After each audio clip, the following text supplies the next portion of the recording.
সঙ্গে আছে আমি খালেদ মহিউদ্দিন। লন্ডনে বৈঠকের মাধ্যমে দূরত্ব কমে আসছে সরকারের সঙ্গে বিএনপির সহ অন্যান্য রাজনৈতিক দলের, এরকম নানা কথা শোনা যাচ্ছে। আবার কেউ কেউ বলছেন যে নির্বাচন নিয়ে আসলে কি হতে যাচ্ছে সেটার পুরোটা ধোঁয়াশা এখনো কাটেনি।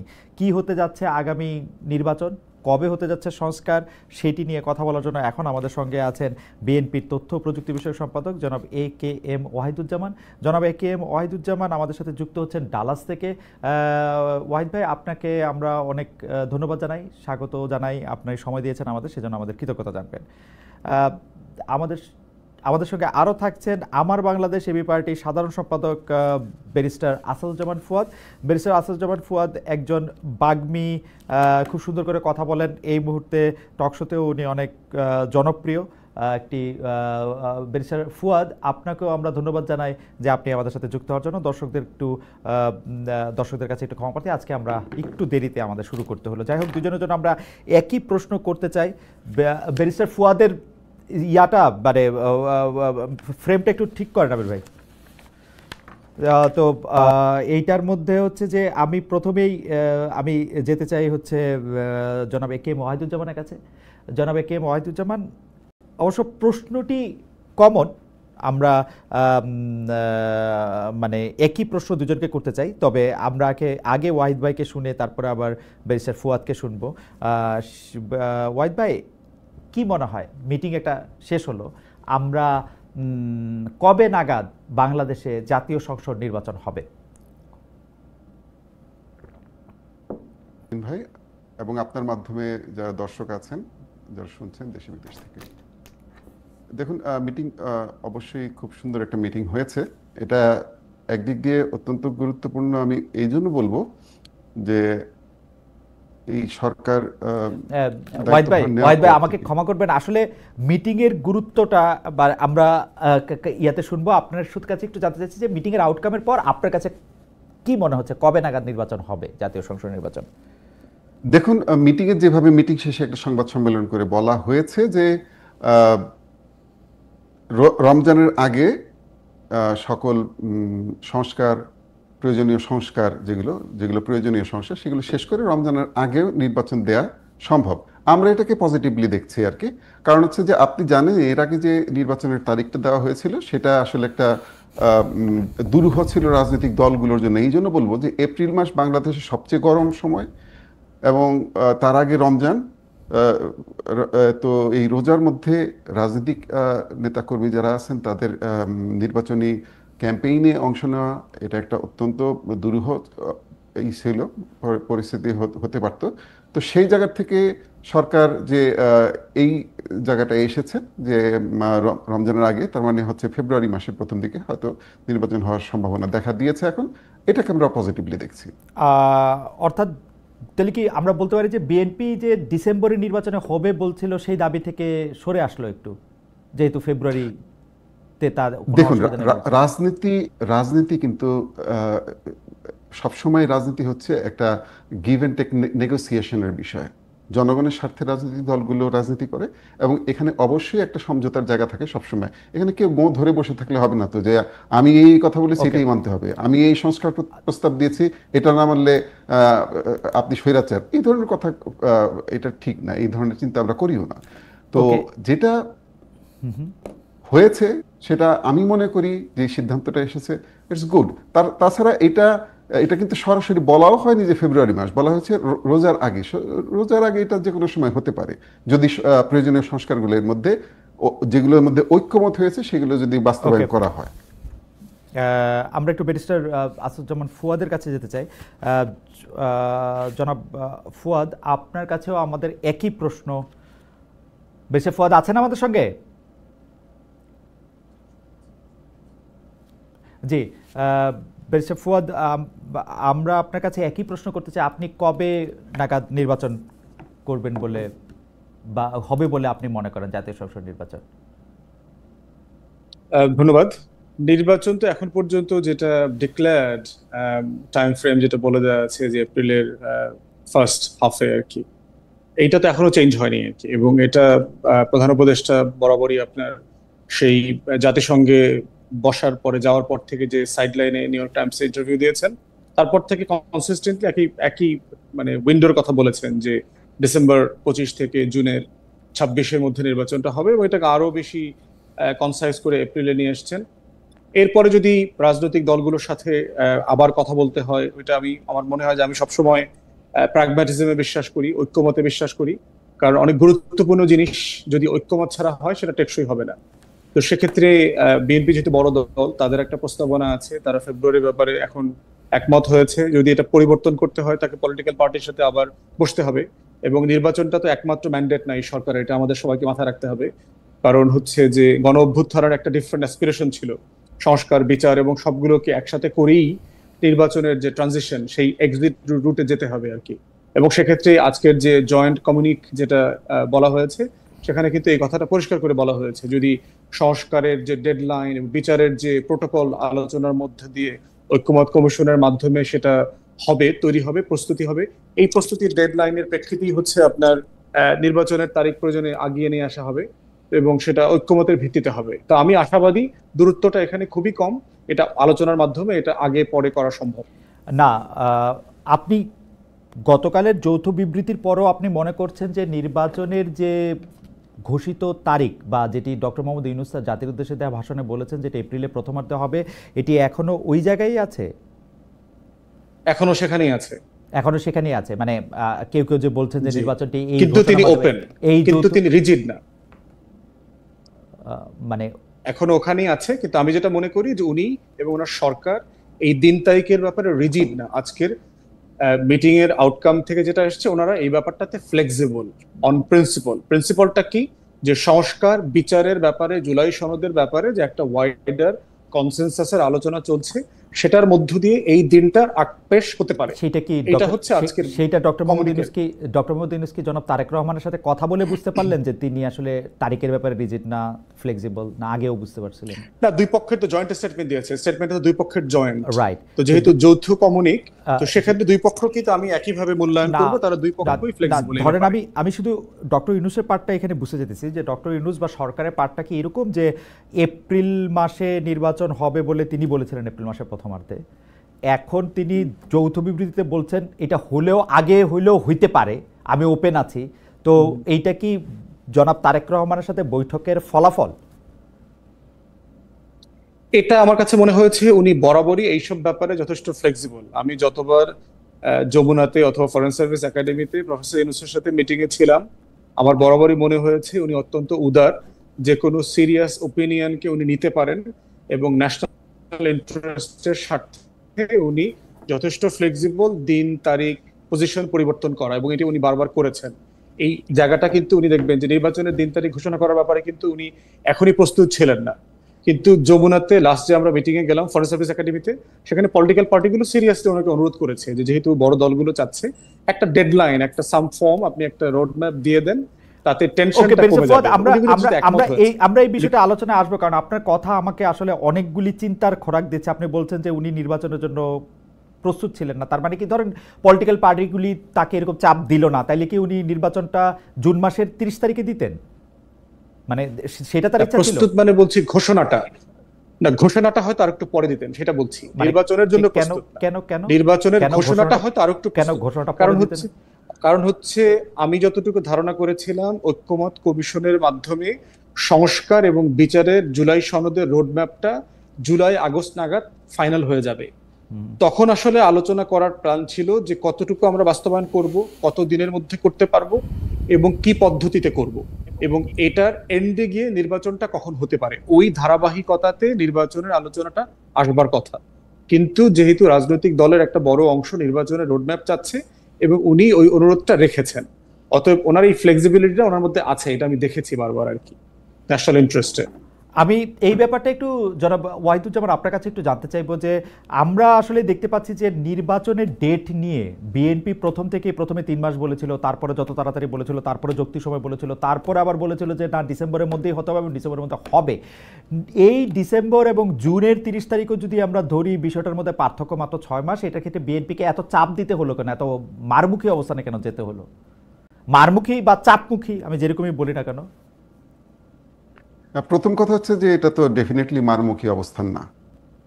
যারা রাজনৈতিক সংস্কৃতির সাথে পরিচিত, স্পেশালি উপমহাদেশের রাজনৈতিক সংস্কৃতির সাথে পরিচিত। আপনারা জানেন যে এটা নিউ ইয়র্ক বা ডালাসের বিক্ষোভের সাথে বাংলাদেশের পরিস্থিতি মেলে না। সেটা তিনি যত বড় পিএইচডি হন আর যত বড় সমাজসেবী হোক, যত বড় এনজিও কর্মী হন, তিনি বাংলাদেশের সাথে ম্যাচ করে যান। হ্যাঁ, নিউ ইয়র্কে আপনি একটা পোস্টার নিয়ে দাঁড়ালে 10টা মিডিয়া চলে আসবে, এই লোক একটা প্ল্যাকার্ড দিয়ে কেন দাঁড়িয়েছে, এটা খোঁজার চেষ্টা করবে। বাংলাদেশে এটা হয় না। এখন দেখেন, আমরা যারা, আপনি নিজেও সরকারি চাকরি করেছেন, কিছুদিনের জন্য হলেও করেছেন, আমরা যারা করেছি বা আমরা যারা প্ল্যানিং করেছি বা আমরা যারা ছোটোখাটো কাজও করেছি, আমরা জানি যে আমরা সবসময় একটা প্ল্যান করি। সে আমাকে যদি একটা কাজ দেওয়া হয় যে 100 দিনের মধ্যে এই কাজটা করতে হবে, আমি একটা প্ল্যান করে জানিয়ে দিই যে আমি 10 দিনে এই কাজ করব, তারপরের 10 দিনে এই কাজ করে এইভাবে। তো এই সরকার কিন্তু, তারা কিন্তু প্রথম থেকেই তারা কিন্তু এটা এই ধরনের কোনো টাইমলাইন দেয় নাই যে ঠিক আছে আমরা এই সংস্কারগুলো এই সময়ের মধ্যে করব, ওই সংস্কারগুলো এই সময়ের মধ্যে করব, ভোটার তালিকা এই নাগাদ হাল নাগাদ করব, এটা করব ওইটা, কোনো টাইমলাইন কিন্তু নাই, ফ্লেক্সিবল ছিল। আর বিএনপি 3 মাসের মধ্যে নির্বাচন করতে হবে এটা বলে নাই, বলছিল 3 মাসের মধ্যেও অতীতে নির্বাচন করার নজির রয়েছে। এখন কথা হচ্ছে যে কেন বিএনপি নির্বাচনের জন্য চাপ দিয়েছে। কারণ হচ্ছে যে বিএনপি বারবার লক্ষ্য করছে, বিএনপি প্রথম থেকেই বলে এসেছে এই সরকারকে আমরা সব ধরনের সহযোগিতা করছি এবং করব। এই সরকারকে আমি একটু আমি আপনার সাথে একমত হয়েই আমি একটু বলি যে বিএনপি কিন্তু সরকারকে চাপ দিতে শুরু করেছে যখন প্রফেসর ইউনূস একটা টোটাল, যদিও একটা রেঞ্জ রাইখা একটা স্পষ্ট ঘোষণা দিয়েছেন যে তিনি ডিসেম্বর থেকে জুনের মধ্যে ইলেকশন করবেন, তখন কিন্তু বিএনপি চাপ দিতে শুরু করেছে যে না ডিসেম্বরেই হইতে হবে। ওইটা কেন, মানে ডিসেম্বর আর জুনের মধ্যে তফাৎটা কতখানি আপনি আমাকে বলেন। যে মানে এই 6 মাসটাতে বা এই 6 মাসের একটা টাইমিংয়ে আমি তো অঙ্ক করে বুঝতেছিলাম যে এটা রমজানের আগে ইলেকশনটা দিতে হবে, কারণ রমজানের পরে পাবলিক এক্সামিনেশন আছে, গরম আছে, ওটা তো আসলে মানে আসলে 2 মাসের পার্থক্য। এইটা মাঠের জন্য কতটা গুরুত্বপূর্ণ ছিল? কারণ হচ্ছে যারা নির্বাচনমুখী রাজনীতি করে, যারা অতীতে কখনো নির্বাচনমুখী রাজনীতি হয়তো করেন নাই বা বাংলাদেশে নির্বাচনমুখী রাজনীতি করেন না, তারা বিষয়টা হয়তো বুঝতে পারতেছেন না যে ডিসেম্বর বা শীতকালের নির্বাচনটা কেন চাওয়া হয়, কেন দেওয়া হয়। কারণ অতীতে আপনি দেখেছেন যে আপনার জুনে নির্বাচন হয়েছে বা অক্টোবরে নির্বাচন হয়েছে, টার্ন আউট কম হয়। কারণ হচ্ছে যে নির্বাচনটা ডিসেম্বরে দেওয়ার কারণ চাই আমরা এই কারণে স্কুলের পরীক্ষাগুলো শেষ হয়ে যায়, তারপরে হচ্ছে আবহাওয়াটা অনুকূল থাকে, বৃষ্টি হয় না, এবং এই সময়টা পলিটিক্যাল অ্যাক্টিভিজমের জন্য একটা প্রপার টাইম। দেখবেন আন্দোলনও কিন্তু এই সময়টাই হয়, শীতের সময় এই সময়টা আন্দোলন হয়। আর যখন উনি টাইম ফ্রেম দিয়েছেন যে ডিসেম্বর থেকে জুনের মধ্যে হবে, তাহলে এটা আলটিমেটলি তো ফেব্রুয়ারির মধ্যে হওয়ার কথা। কিন্তু আমরা দেখতে পাচ্ছিলাম যে বিভিন্ন উপদেষ্টা বা বিভিন্ন ধরনের কথা বলছেন যে না আমরা শুধুমাত্র নির্বাচন দেওয়ার জন্য আসি নাই। কেউ কেউ বলছেন যে না জনগণ নির্বাচন চায় না। এটা সবচেয়ে মানে একটা বিভ্রান্তকর মেসেজ যাচ্ছিল জনগণের কাছে যে জনগণ নির্বাচন চায় না বা জনগণকে আন্ডার এস্টিমেট করা হচ্ছিল। আসলে তো জনগণের প্রতিনিধিত্বকারী রাজনৈতিক দল তো এটা চাইবে না যে জনগণকে আন্ডার এস্টিমেট করা।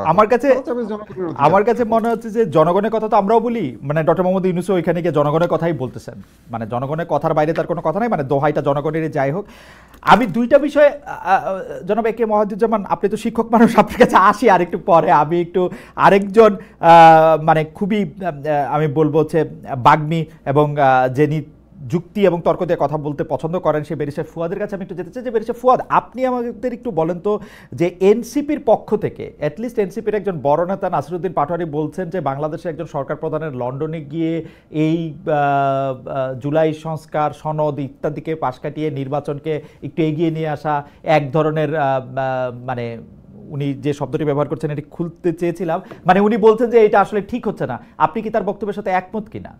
যে আপনার কাছেও কি এটি মনে হয় যে বাংলাদেশের একজন সরকার প্রধান একটি পার্টি চিফের সাথে দেখা করার জন্য আসলে লন্ডন গেলেন, কথা বলেন? অ্যাপারেন্টলি আমরা আর কোনো কারণ দেখি নাই ডক্টর ইউনূসের এইবারকার সফরে। তিনি যে পুরস্কারটি জিতেছেন সেটি খুবই মানে রাষ্ট্রপ্রধান বা সরকার প্রধানের জন্য বা একজন নোবেল বিজয়ীর জন্য আসলে পুরস্কারটি খুব মানে আমি ঠিক জানি না। বেশি ফুয়াদ, আপনি তো অনেক কিছুর অনেক খোঁজখবর রাখেন, আপনি একটু আমাদেরকে আলোকবর্তিকা দেন। প্রথম কথা হচ্ছে যে কোনো রাজনৈতিক দলের তো তার নিজস্ব পজিশন থাকবে, এনসিপির একটা পজিশন আছে। সরকারের পক্ষ থেকে যেটা বলা হয়েছে, তাদের এই সফরের উদ্দেশ্য হচ্ছে বাংলাদেশ থেকে যে লন্ডার্ড মানি আছে, যার একটা বড় মানে এই হারাম দূষিত টাকাগুলোকে পবিত্র করা হয়েছে ওই লন্ডনের জমজমের পানি দিয়ে, ওইখানকার ফাইন্যান্সিয়াল ইন্ডাস্ট্রি দিয়ে। তো সেই বাস্তবতায় যেটা হয়েছে, তারা চাচ্ছে ব্রিটিশ এস্টাবলিশমেন্টের সাথে বসে এই অ্যাসেট গুলোকে ফ্রিজ করা, লন্ডার্ড মানিগুলোকে ট্রেস করা। আমার কাছে বেরসে ফুয়াদ, আপনি ওখানে আসলে বার করেছেন, আমার কাছে মনে হয় যে এটা মিথ্যা কথা বলতেছে সরকার।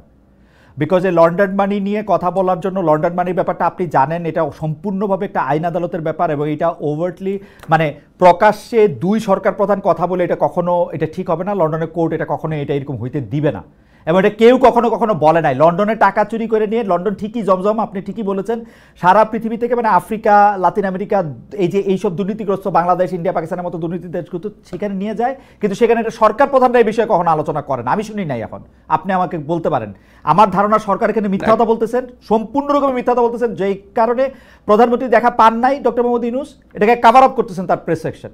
দিস ইজ মাই মানে আমার আমার আমার যোগ বিয়োগ আর কি। এখন বিষয় হচ্ছে যে মানে মানে দুদকের চেয়ারম্যান এখানে সফর সঙ্গী আছে, সরকার প্রধানকে নিয়ে গিয়া এই প্রকাশ্যে এসব আলোচনা করা আমি জীবনে শুনি নাই ভাই, আপনি আমাকে রেফারেন্স দিতে পারেন? সেটা না, না যেটা হচ্ছে যে ব্রিটিশ প্রাইম মিনিস্টারের সাথে সার্টেনলি হয়তো দুদক প্রধান থাকতেন না, কিন্তু যেটা হয় যে অনেকগুলো প্রোটোকল মিটিং তো থাকে আপনার, যে আপনি ক্রাইম এজেন্সির সাথে মিটিং এ হয়তো দুদকের প্রধান যাবে, ওইখানকে ফাইন্যান্সিয়াল ইন্ডাস্ট্রি যারা লুক আফটার করে তাদের সাথে মিটিং এ হয়তো ব্যাংকের গভর্নর যাবে, অনেকগুলো মাল্টিপল মিটিং, বাণিজ্য যে উপদেষ্টা আছে ওখানে, বাণিজ্য যে সেক্রেটারি স্টেট আছে তার সাথে মিটিং এর স্কেজুয়াল দেখলাম। তো সবকিছু মিলায় সরকারের বক্তব্য হচ্ছে যে এটা হলো একটা প্রাইম বিষয়, যে এই বিষয়টাকে নিয়ে গুরুত্ব আরোপ করা, এবং যেহেতু একটা হেড অফ স্টেট আর একটা হেড অফ স্টেটের সাথে এই বিষয়টা রেইজ করবেন, এবং যেহেতু একজন মেম্বার অফ ব্রিটিশ পার্লামেন্ট এই ক্রাইমের সাথে জড়িত, এবং লেবার পার্টির গত ইলেকশন ডোনেশন থেকে শুরু করে মেজর যারা ডোনেশন দিয়েছে এর ভিতরে আওয়ামী লীগের এই বিশাল ক্রিমিনাল অলিগার্ক এরা জড়িত আছে। অতএব সেই জায়গাতে যেহেতু গত ইলেকশন ফান্ডিং এর সাথে বর্তমান প্রাইম মিনিস্টার জড়িত, ওনার সাথে সরাসরি এই বিষয়ে কথা বলতে হবে।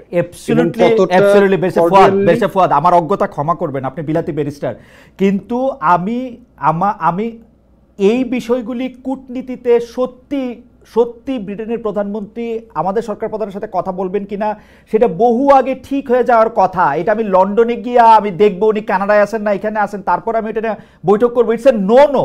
আপনি ভাই সজ্জন মানুষ, আপনি এটা স্বীকার করেন যে সরকার এটা ফেইলার, সরকার এটা কভার আপ করতেছে, ডক্টর ইউনূস এখানে একটা পুরস্কার নিতে গেছেন। ওইটা তো আমি শুরুতে বলেছি যে এটা রাষ্ট্রের বক্তব্য, অন্তর্বর্তীকালীন সরকারের বক্তব্য হচ্ছে এইটা তাদের উদ্দেশ্য, ওখানে তারা কেন গেছেন।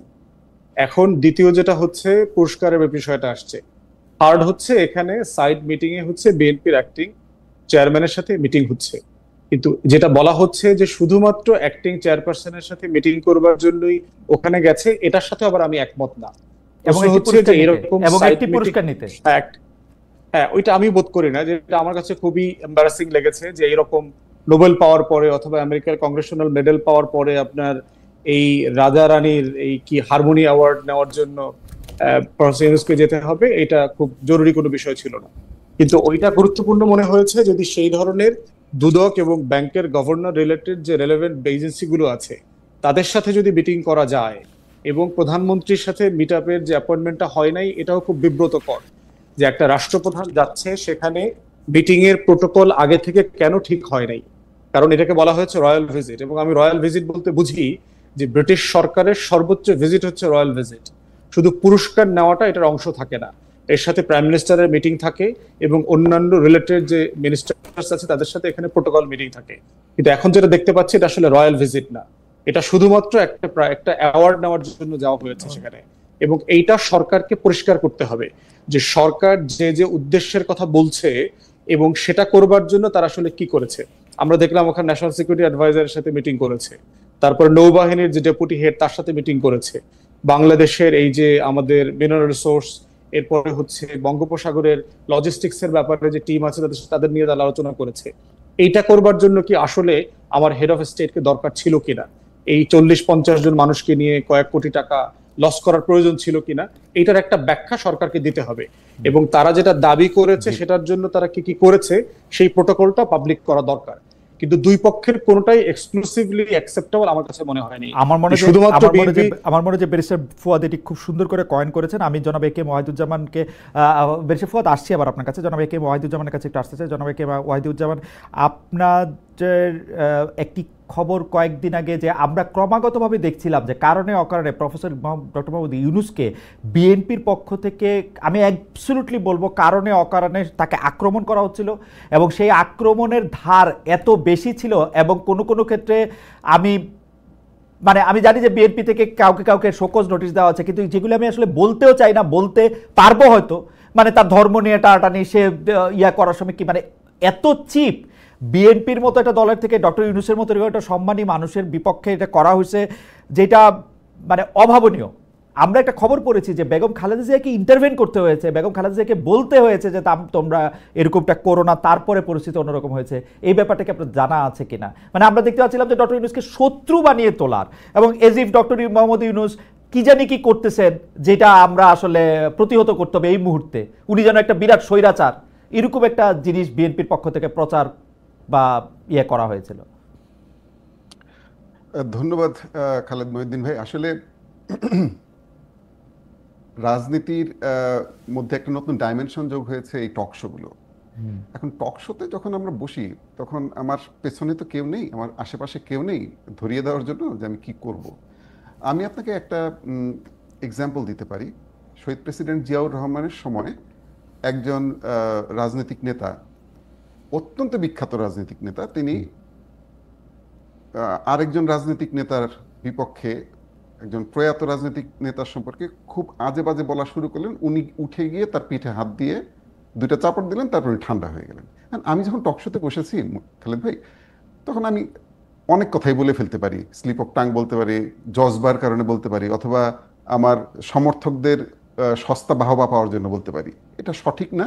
এবং এই ধরনের ঘটনা যখনই ঘটেছে বিএনপির পক্ষ থেকে শোকজ দেওয়া হয়েছে, আগেও দেওয়া হয়েছে। এবং আপনাকে আরেকটা জিনিস আমি নিশ্চিত করতে পারি, এই ধরনের একটা না, ঠিক আছে ওয়াহিদ ভাই, আপনি নাহলে এটা নিশ্চিত করলেন, কিন্তু আপনি আমাকে এটা বলেন, ডক্টর মোহাম্মদ ইউনূসের এগেইনস্টে একটা স্মিয়ার ক্যাম্পেইন, যে ডক্টর মোহাম্মদ ইউনূস 5 বছর ক্ষমতায় থাকতে চান, তিনি ক্ষমতা ছাড়তে চান না, তার অনেক ভালো লাগতেছে ক্ষমতায় থাকতে, এবং তিনি বিভিন্ন রকম ষড়যন্ত্র করতেছেন এর সাথে তার সাথে, এগুলি বিএনপির পক্ষ থেকে বলা হয় নাই। টকশো কথা আপনি বাদ দেন, সভাতে বলা হয় নাই, শীর্ষ নেতৃত্বের পক্ষ থেকে বলা হয় নাই। বলা হয়েছে প্রত্যেকটাকেই তাদেরকে নিরুৎসাহিত করা হয়েছে বলার ক্ষেত্রে। আরেকটা বিষয় আমি আপনাকে বলতে পারি, এটা আমার ধারণা যে অনেকেই আহত হয়েছে উনি যখন নাকি জাপানে গিয়ে একটা তথ্য দিলেন, সংবাদ সম্মেলনে একটা কথা বললেন, সেটা হচ্ছে যে শুধুমাত্র একটি দলই নির্বাচন চাচ্ছে। ওয়াহিদ ভাই, আপনি কি নেরেশনটা পড়ছেন? আমি কিন্তু নেরেশনটার ইংরেজিটা পড়ে, আমি যদ্দূর বাংলা বুঝে আমি বুঝছি একটা দল নির্বাচন চাচ্ছে ডিসেম্বরে, উনি শুধু একটা দল বলে নাই, এবং সেইটা উনি সিগনিফিকেন্স আরোপ করার জন্য এই আর্টিকেলটা ব্যবহার করছেন, একটা একটা বড় দল। আমি যদ্দূর ইংরেজি বুঝছি আর কি, ইটস নট যে একটা মাত্র উনি বলছেন। এটাও বিএনপির একটা আমি বলবো যে না, এটা নিউজ মিডিয়াগুলোর আচ্ছা মানলাম, মিডিয়াগুলো এই ধরনের কাজ করে। আবার এটাও সঠিক খালেদ ভাই, সেটা হচ্ছে আপনি যখন সরকার প্রধান হবেন, আপনার আচরণটা সরকার প্রধানের মতোই হওয়ার। ভাই, আমার তো সরকার প্রধানের অভ্যাস নাই আপনাদের মতো, আমি তো জীবনে সরকার প্রধান হই নাই, আমি তো খোলা মন নিয়ে নোবেল পাইয়া সরকার চালাই। আপনি যদি এমন কোন কথা বলেন যেটা মিডিয়া আপনাকে মিসকোট করার সুযোগ নিতে পারে, সেই কথা আপনি কেন বলবেন? না, সেটাও ঠিক আছে, কিন্তু ওয়াহিদ ভাই আপনি আমার এইটা একটু বুঝান তো, ডক্টর ইউনূস প্রথম থেকে কি চাইছে? ডক্টর ইউনূস প্রথম থেকে চাইছে যে সংস্কার হবে, যেই সংস্কার আপনারা 31 দফা যেগুলি দিছেন তার বাইরে তো কোনো একটা আকাশ থেকে নামায় এসে কোনো সংস্কার ওরা বলে নাই তো যে বিএনপির নাম আওয়ামী লীগ হয়ে যেতে হবে। আপনারা প্রতি পদে পদে সংস্কারগুলির বাধা দিছেন, প্রতি পদে পদে বলছেন যে সংস্কার মানি না। দ্বিতীয় হলো যে এটা সঠিক না, উনি বিচারের কথা বলছেন, কিন্তু আওয়ামী লীগের বিচারের কথা হইলে আপনারা জানি কেমন ম্যানম্যান করেন, ঠিক মতো বলেন না, জানি না, আপনারা একটা আরোপিত ঝগড়া করতেছেন কিনা ডক্টর মোহাম্মদ ইউনূসের সঙ্গে। এটা শেষ বলি, ডক্টর মোহাম্মদ ইউনূস স্পষ্ট বলছে ডিসেম্বর থেকে জুনের মধ্যে ইলেকশন হবে। আপনারা বললেন যে উনি কোনো রোড ম্যাপ দেয় না, স্পষ্ট বলে না, বলছে তো স্পষ্ট। এই তিনটা নিয়ে যদি একটু বলতেন ওয়াহিদ ভাই। আচ্ছা, প্রথম বিষয়টা আপনি যেটা বললেন যে ডক্টর মোহাম্মদ ইউনূসের সংস্কার প্রস্তাবে আমরা বিরোধিতা করেছি, সব সংস্কার প্রস্তাবে, এটা সঠিক না। বাংলাদেশে সংস্কার প্রস্তাব সবার প্রথম দিয়েছেই বিএনপি। না, সেটা তো এবং বিএনপির সংস্কার প্রস্তাব। আমি আপনাকে একটু বলি, জি। বিএনপি যেহেতু বিএনপি সংস্কার প্রস্তাব দিয়েছে, সেহেতু সংস্কার শব্দটার প্রতি কমিটমেন্ট বিএনপিরই বেশি। এবং এখন ঐক্যমত কমিশনের একজন দায়িত্বপ্রাপ্ত ব্যক্তি তিনি কিন্তু প্রকাশ্যে একটা টক শোতে বলেছেন যে তার দেখা মতে ঐক্যমত কমিশনে যে রাজনৈতিক দলগুলো যে সংস্কার প্রস্তাবের যে রিভিউ যেটা দিয়েছে, তাদের মতামত যেটা দিয়েছে, তার মধ্যে সবচেয়ে গোছানো মতামত ছিল হচ্ছে বিএনপির। আমিও তাই বলি তো, কিন্তু সেই সংস্কার প্রস্তাবে মানা করে কেন বিএনপি? বিএনপি চাইলেই তো 2 মাসের মধ্যে বিএনপি একবারও নিষেধ করে নাই। বিএনপি তো বলতেছে যে সংস্কার প্রস্তাব যদি খালেদ ভাই এইটা হয় যে একটা নির্দিষ্ট সরকার দিল বা আরেকটা রাজনৈতিক দল দিল, যেটা সংস্কার প্রস্তাব ওইটাই মানতে হবে, তাইলে কিন্তু এটা সংস্কার প্রস্তাব হয় না। ওকে খালেদ ভাই, এইটা সবগুলো রাজনৈতিক দল আছে, তাদের সবার সাথে আলোচনা করবেন, যেটা তার ঐক্যমত কমিশন হয়েছে কেন। এখন এইটা আমি বলবো যে এটা একটা মিডিয়া ক্যাম্পেইন চলেছে বিএনপির এগেনস্টে, যে বিএনপি সংস্কার চাচ্ছে না। এখন যদি আমি বলি যে অন্যরাও তো সংস্কার চায়, আমি একটা করে ধরাই দিতে পারবো যে কে কোন সংস্কারের বিরোধিতা করতেছে। এইটা আমার কাছে মনে হয়েছে কিছু শিশুসুলভ আচরণ মনে হয়েছে। যেমন যারা সংস্কারের এই প্রস্তাব মানবে না, যে ধারার বিপক্ষে থাকবে, সেটা ইন্টারনেটে আমরা পাবলিশ করে দেবো। এটা আমার মনে হয়েছে যে আমরা যখন বাচ্চা ছিলাম, আচ্ছা, আমাদের মধ্যে দেখা যেত কেউ কোনো কিছু করলে পাবলিক টয়লেটে গিয়ে নাম লিখে দিয়ে আসতো, ওই ধরনের আচরণ। না ওয়াহিদ ভাই, সেটা ঠিক আছে, আমরা এটা নিয়ে আপনার থেকে বিস্তারিত শুনবো। আপনি বলেন তো যে এই যে ইলেকশনের ডেটটা নিয়ে আপনাদের মধ্যে মানে দ্বিধাটা ছিল, এটাও আপনি একটু ব্যাখ্যা করছেন। এই দ্বিধাটা কি একটা প্রকৃত দ্বিধা নাকি মানে একটা পলিটিক্যাল? একেবারে অ্যাবসলিউটলি এটা আমরা আমাদের সমর্থকের কথা চিন্তা করেছি। কারণ বিএনপির সমর্থক আমরা, বিএনপির বিগত দিনের সবগুলো নির্বাচন আমরা যেটা দেখেছি, বিএনপি করে আসলে সমর্থকের বাইরে বিএনপির সবচেয়ে বড় শক্তিটা হচ্ছে ফ্লোটিং ভোট। ওকে, এই ফ্লোটিং ভোটার যারা তারা আসলে একটু ভোট দিতে যাবে একটু সুবিধাজনক অবস্থান পেলে। ওকে, মানে এমন না যে আওয়ামী লীগ বা জামাতে ইসলামী তাদের যেরকম রেজিমেন্টাল ফোর্স আছে যে যেতেই হবে, ভোট দিতেই হবে, এইরকম না। তো এই মানুষগুলোর জন্য একটা সুবিধাজনক সময় হচ্ছে শীতকাল, ডিসেম্বর মাস। সেটা ঠিক আছে, সেটা আপনি শীতকালের কথা আপনি নাইলে বললেন, সেটা শীতকালের এটার মধ্যে। তাহলে কিন্তু আপনারা অবিশ্বাস করতেছিলেন এবং ভাবতেছিলেন যে 5-6 বছর ডক্টর মোহাম্মদ ইউনূস রাইখা যাবে, সেইটাই বা কেন, সেইটা একটু এইটাও কিন্তু আমি ওই যেটা বললাম যে সরকার প্রধান এবং সরকারে থাকা ব্যক্তিরা যখন নাকি ওনারা কথাবার্তা একটু ভিন্ন ধরনের সিগন্যাল দিবেন, তখনই কিন্তু বিভ্রান্তিটা। কোনো ভিন্ন ধরনের সিগন্যাল ছিল না ওয়াহিদ ভাই। আপনারা ছিল কেন জানি ক্ষমতায় যাওয়ার জন্য খুব, আমি এটা ব্যারিস্টার ফুয়াদকে জিজ্ঞেস করতে পারি যে ভিন্ন ধরনের সিগন্যাল ছিল কিনা। ব্যারিস্টার ফুয়াদেরও কিছু কথা আমার কাছে মনে হয়েছে যে এখন ইলেকশন না দেওয়াই ভালো হইব, 3-4 বছর পরে দিলে, ডক্টর ইউনূস তো ভালোই চালাতেছে। আমি কি ব্যারিস্টার ফুয়াদকে ঠিক রিড করছি? ব্যারিস্টার ফুয়াদ, এরকম কি মনে হয়েছে আসলে আমাদের উপদেষ্টাদের কথা শুই না যে না ঠিক আছে 2-3 বছর যাক? কারণ সংস্কার বলতে যেই সংস্কার 6টা কমিশন মিলা করছে, আপনিও নিশ্চয়ই পড়ছেন, আমিও 31 দফা বিএনপির মানে ওই 31 দফা পইরা আমার কাছে মনে হয়েছে বিএনপি আরো বড় সংস্কার চায় এবং আগের থেকে চায়। সুতরাং এখানে কোনো পার্থক্য ছিল না। বিএনপি আওয়ামী লীগ দিয়া যেভাবে নির্যাতিত হয়েছে, বিএনপির কোনোদিন আওয়ামী লীগের সাথে মিশা যাওয়ার প্রশ্নই আসে না, ওই প্রসঙ্গটাও তোলা হয়েছে। আপনার কাছে কি এটা মনে হয়েছে যে ব্যারিস্টার ফুয়াদ আমরা কি আপনাকে ভুল রিড করছি, সরকারকে ভুল রিড করতেছি? আমার কাছে যে এটা মনে হয়েছে যে সরকার এবং সরকারের উপদেষ্টারা এবং এনসিপি এবং কিছুটা ব্যারিস্টার ফুয়াদ এবং ব্যারিস্টার ফুয়াদের দল চায় যে এই সরকার এভাবেই ক্ষমতায় থাকুক। এটাকে আমরা ভুল রিড করছি আপনাকে? আপনি যদি একটু আমাকে বলেন। তার আগে আপনার অনুমতি নিয়ে আমি একটা খালি দর্শকদের জানতে চেয়েছিলাম যে প্রধান উপদেষ্টা ডক্টর ইউনূসের লন্ডন সফরের অন্যতম লক্ষ্য পাচার অর্থ ফেরত আনা, অর্থ ফেরতের বিষয়ে কোনো অগ্রগতি হবে বলে মনে করেন কিনা? শতকরা 65% দর্শক মনে করেন যে হ্যাঁ অগ্রগতি হবে, শতকরা 35% দর্শক মনে করেন অগ্রগতি হবে না। এই বিষয়ে আমার মতামত আমি আগেই বলছি। ব্যারিস্টার ফুয়াদ, আমি একটু জানতে চাইবো যে আমরা আপনাদের আসলে একটু ভুল বুঝছিলাম কিনা, ভুল এখনো বুঝতেছি কিনা, এই সরকার আরো বেশি দিন ধরে থাইকা যেতে চায় কিনা, ডক্টর ইউনূসের খুব আরাম লাগতেছে কিনা এই যে সরকার প্রধান থাইকা বিভিন্ন দেশ ঘুরা 10 মাসে 11টা দেশ ঘুরছে অতি অকামে, এবং মানে উনি কি করছে না করছে এটা বুঝা আমি ঠিক বুঝি না। আপনি একটু আমারে বুঝাই দিলে আমি বা আমার দর্শকরা একটু আপনি 2-3টা প্রশ্ন করেছিলেন তো আমাকে, আমি একটার অ্যানসার দিয়েছি আর 2টা পরে দেব। জি জি জি, অবশ্যই অবশ্যই অবশ্যই অবশ্যই অবশ্যই। আমি একটু ব্যারিস্টার ফুয়াদের কাছে একটু শুনতে চাই যে আমরা ভুল বুঝতেছিলাম কিনা, ভুল বুঝতেছিলাম। ভুল বুঝার আগে আমার মনে হয় যে বিএনপির একটা ইলেকশন ট্রমা আছে, যেটা আমাদেরকে অ্যাপ্রিসিয়েট করতে হবে। কারণ দেশের এত বড় একটা রাজনৈতিক দল 2001-এর পরে কোনো ভালো ক্রেডিবল ইলেকশন পায় নাই। 2008-এ একটা ইলেকশন ইঞ্জিনিয়ারিং শিকার হয়েছে সে। 100 সিটে ন্যূনতম তাকে 111-এর সরকার, দেশি বিদেশি শত্রুরা তাকে হারিয়েছে ন্যূনতম ভাবে। 14তে ইলেকশন থেকে বঞ্চিত করেছে। 18 সনে একটা ইলেকশন ট্র্যাপ করেছে, তাকে ডেকে নিয়ে রাতের ভোট করে ফেলেছে। অতএব সেই জায়গাতে বিএনপির ভিতরে একটা সিরিয়াস ইলেকশন ট্রমা আছে। তাকে অনেক কনস্পিরেসি থিওরি এখানে কাজ করছে। এবং আপনি যখন continuously Indian disinformation misinformation campaign হচ্ছে, Indian establishment, Indian foreign minister spokesperson, Indian military chief এবং আমাদের স্টেটের বিভিন্ন এস্টাবলিশমেন্টের বক্তব্য যখন মিলে যাচ্ছে, তখন কিন্তু এটা বিএনপিকে নার্ভাস করে ফেলছে।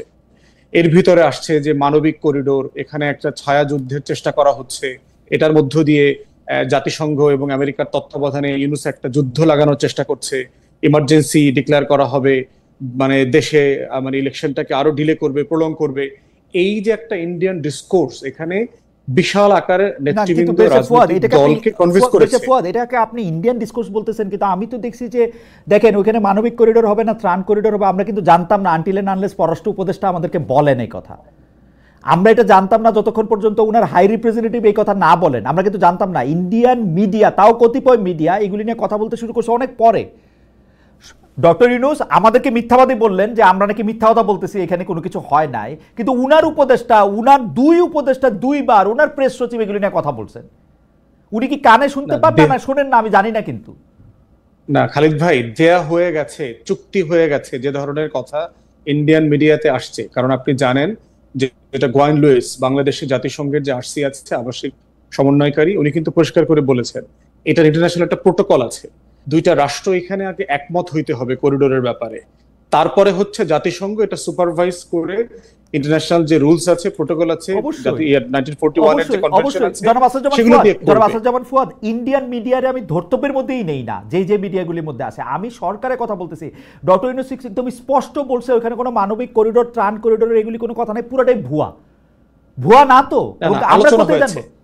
আলোচনাটা হয়েছে না, যেটা হয়েছে আমি যেটা সবগুলো বক্তব্য থেকে নিয়েছি যে রোহিঙ্গা প্রত্যাবর্তনের যে আলোচনাটা চলছে, সেখানে এরকম একটা করিডোরের আলোচনা কেমনে সম্ভব আপনি আমারে বলেন। প্যাচটা আপনি দেখেন, প্যাচটা আপনি দেখেন, হতে পারে তো, প্যাচটা আপনি দেখেন, এটা তো সিকিউরিটি ইস্যু তো খালি ভাই, এটা সিকিউরিটি ইস্যু। রাষ্ট্রের প্রত্যেকটা আলোচনা তো আপনি প্যাচটা দেখেন, আপনি বিএনপি ট্রমাটার কথা আপনি বললেন, আপনি প্যাচটা দেখেন। আপনি বার্মার সাথে কূটনৈতিক সম্পর্কও রাখছেন, আবার আরাকান আর্মির সাথেও কথা বলতেছেন প্রকাশ্যে।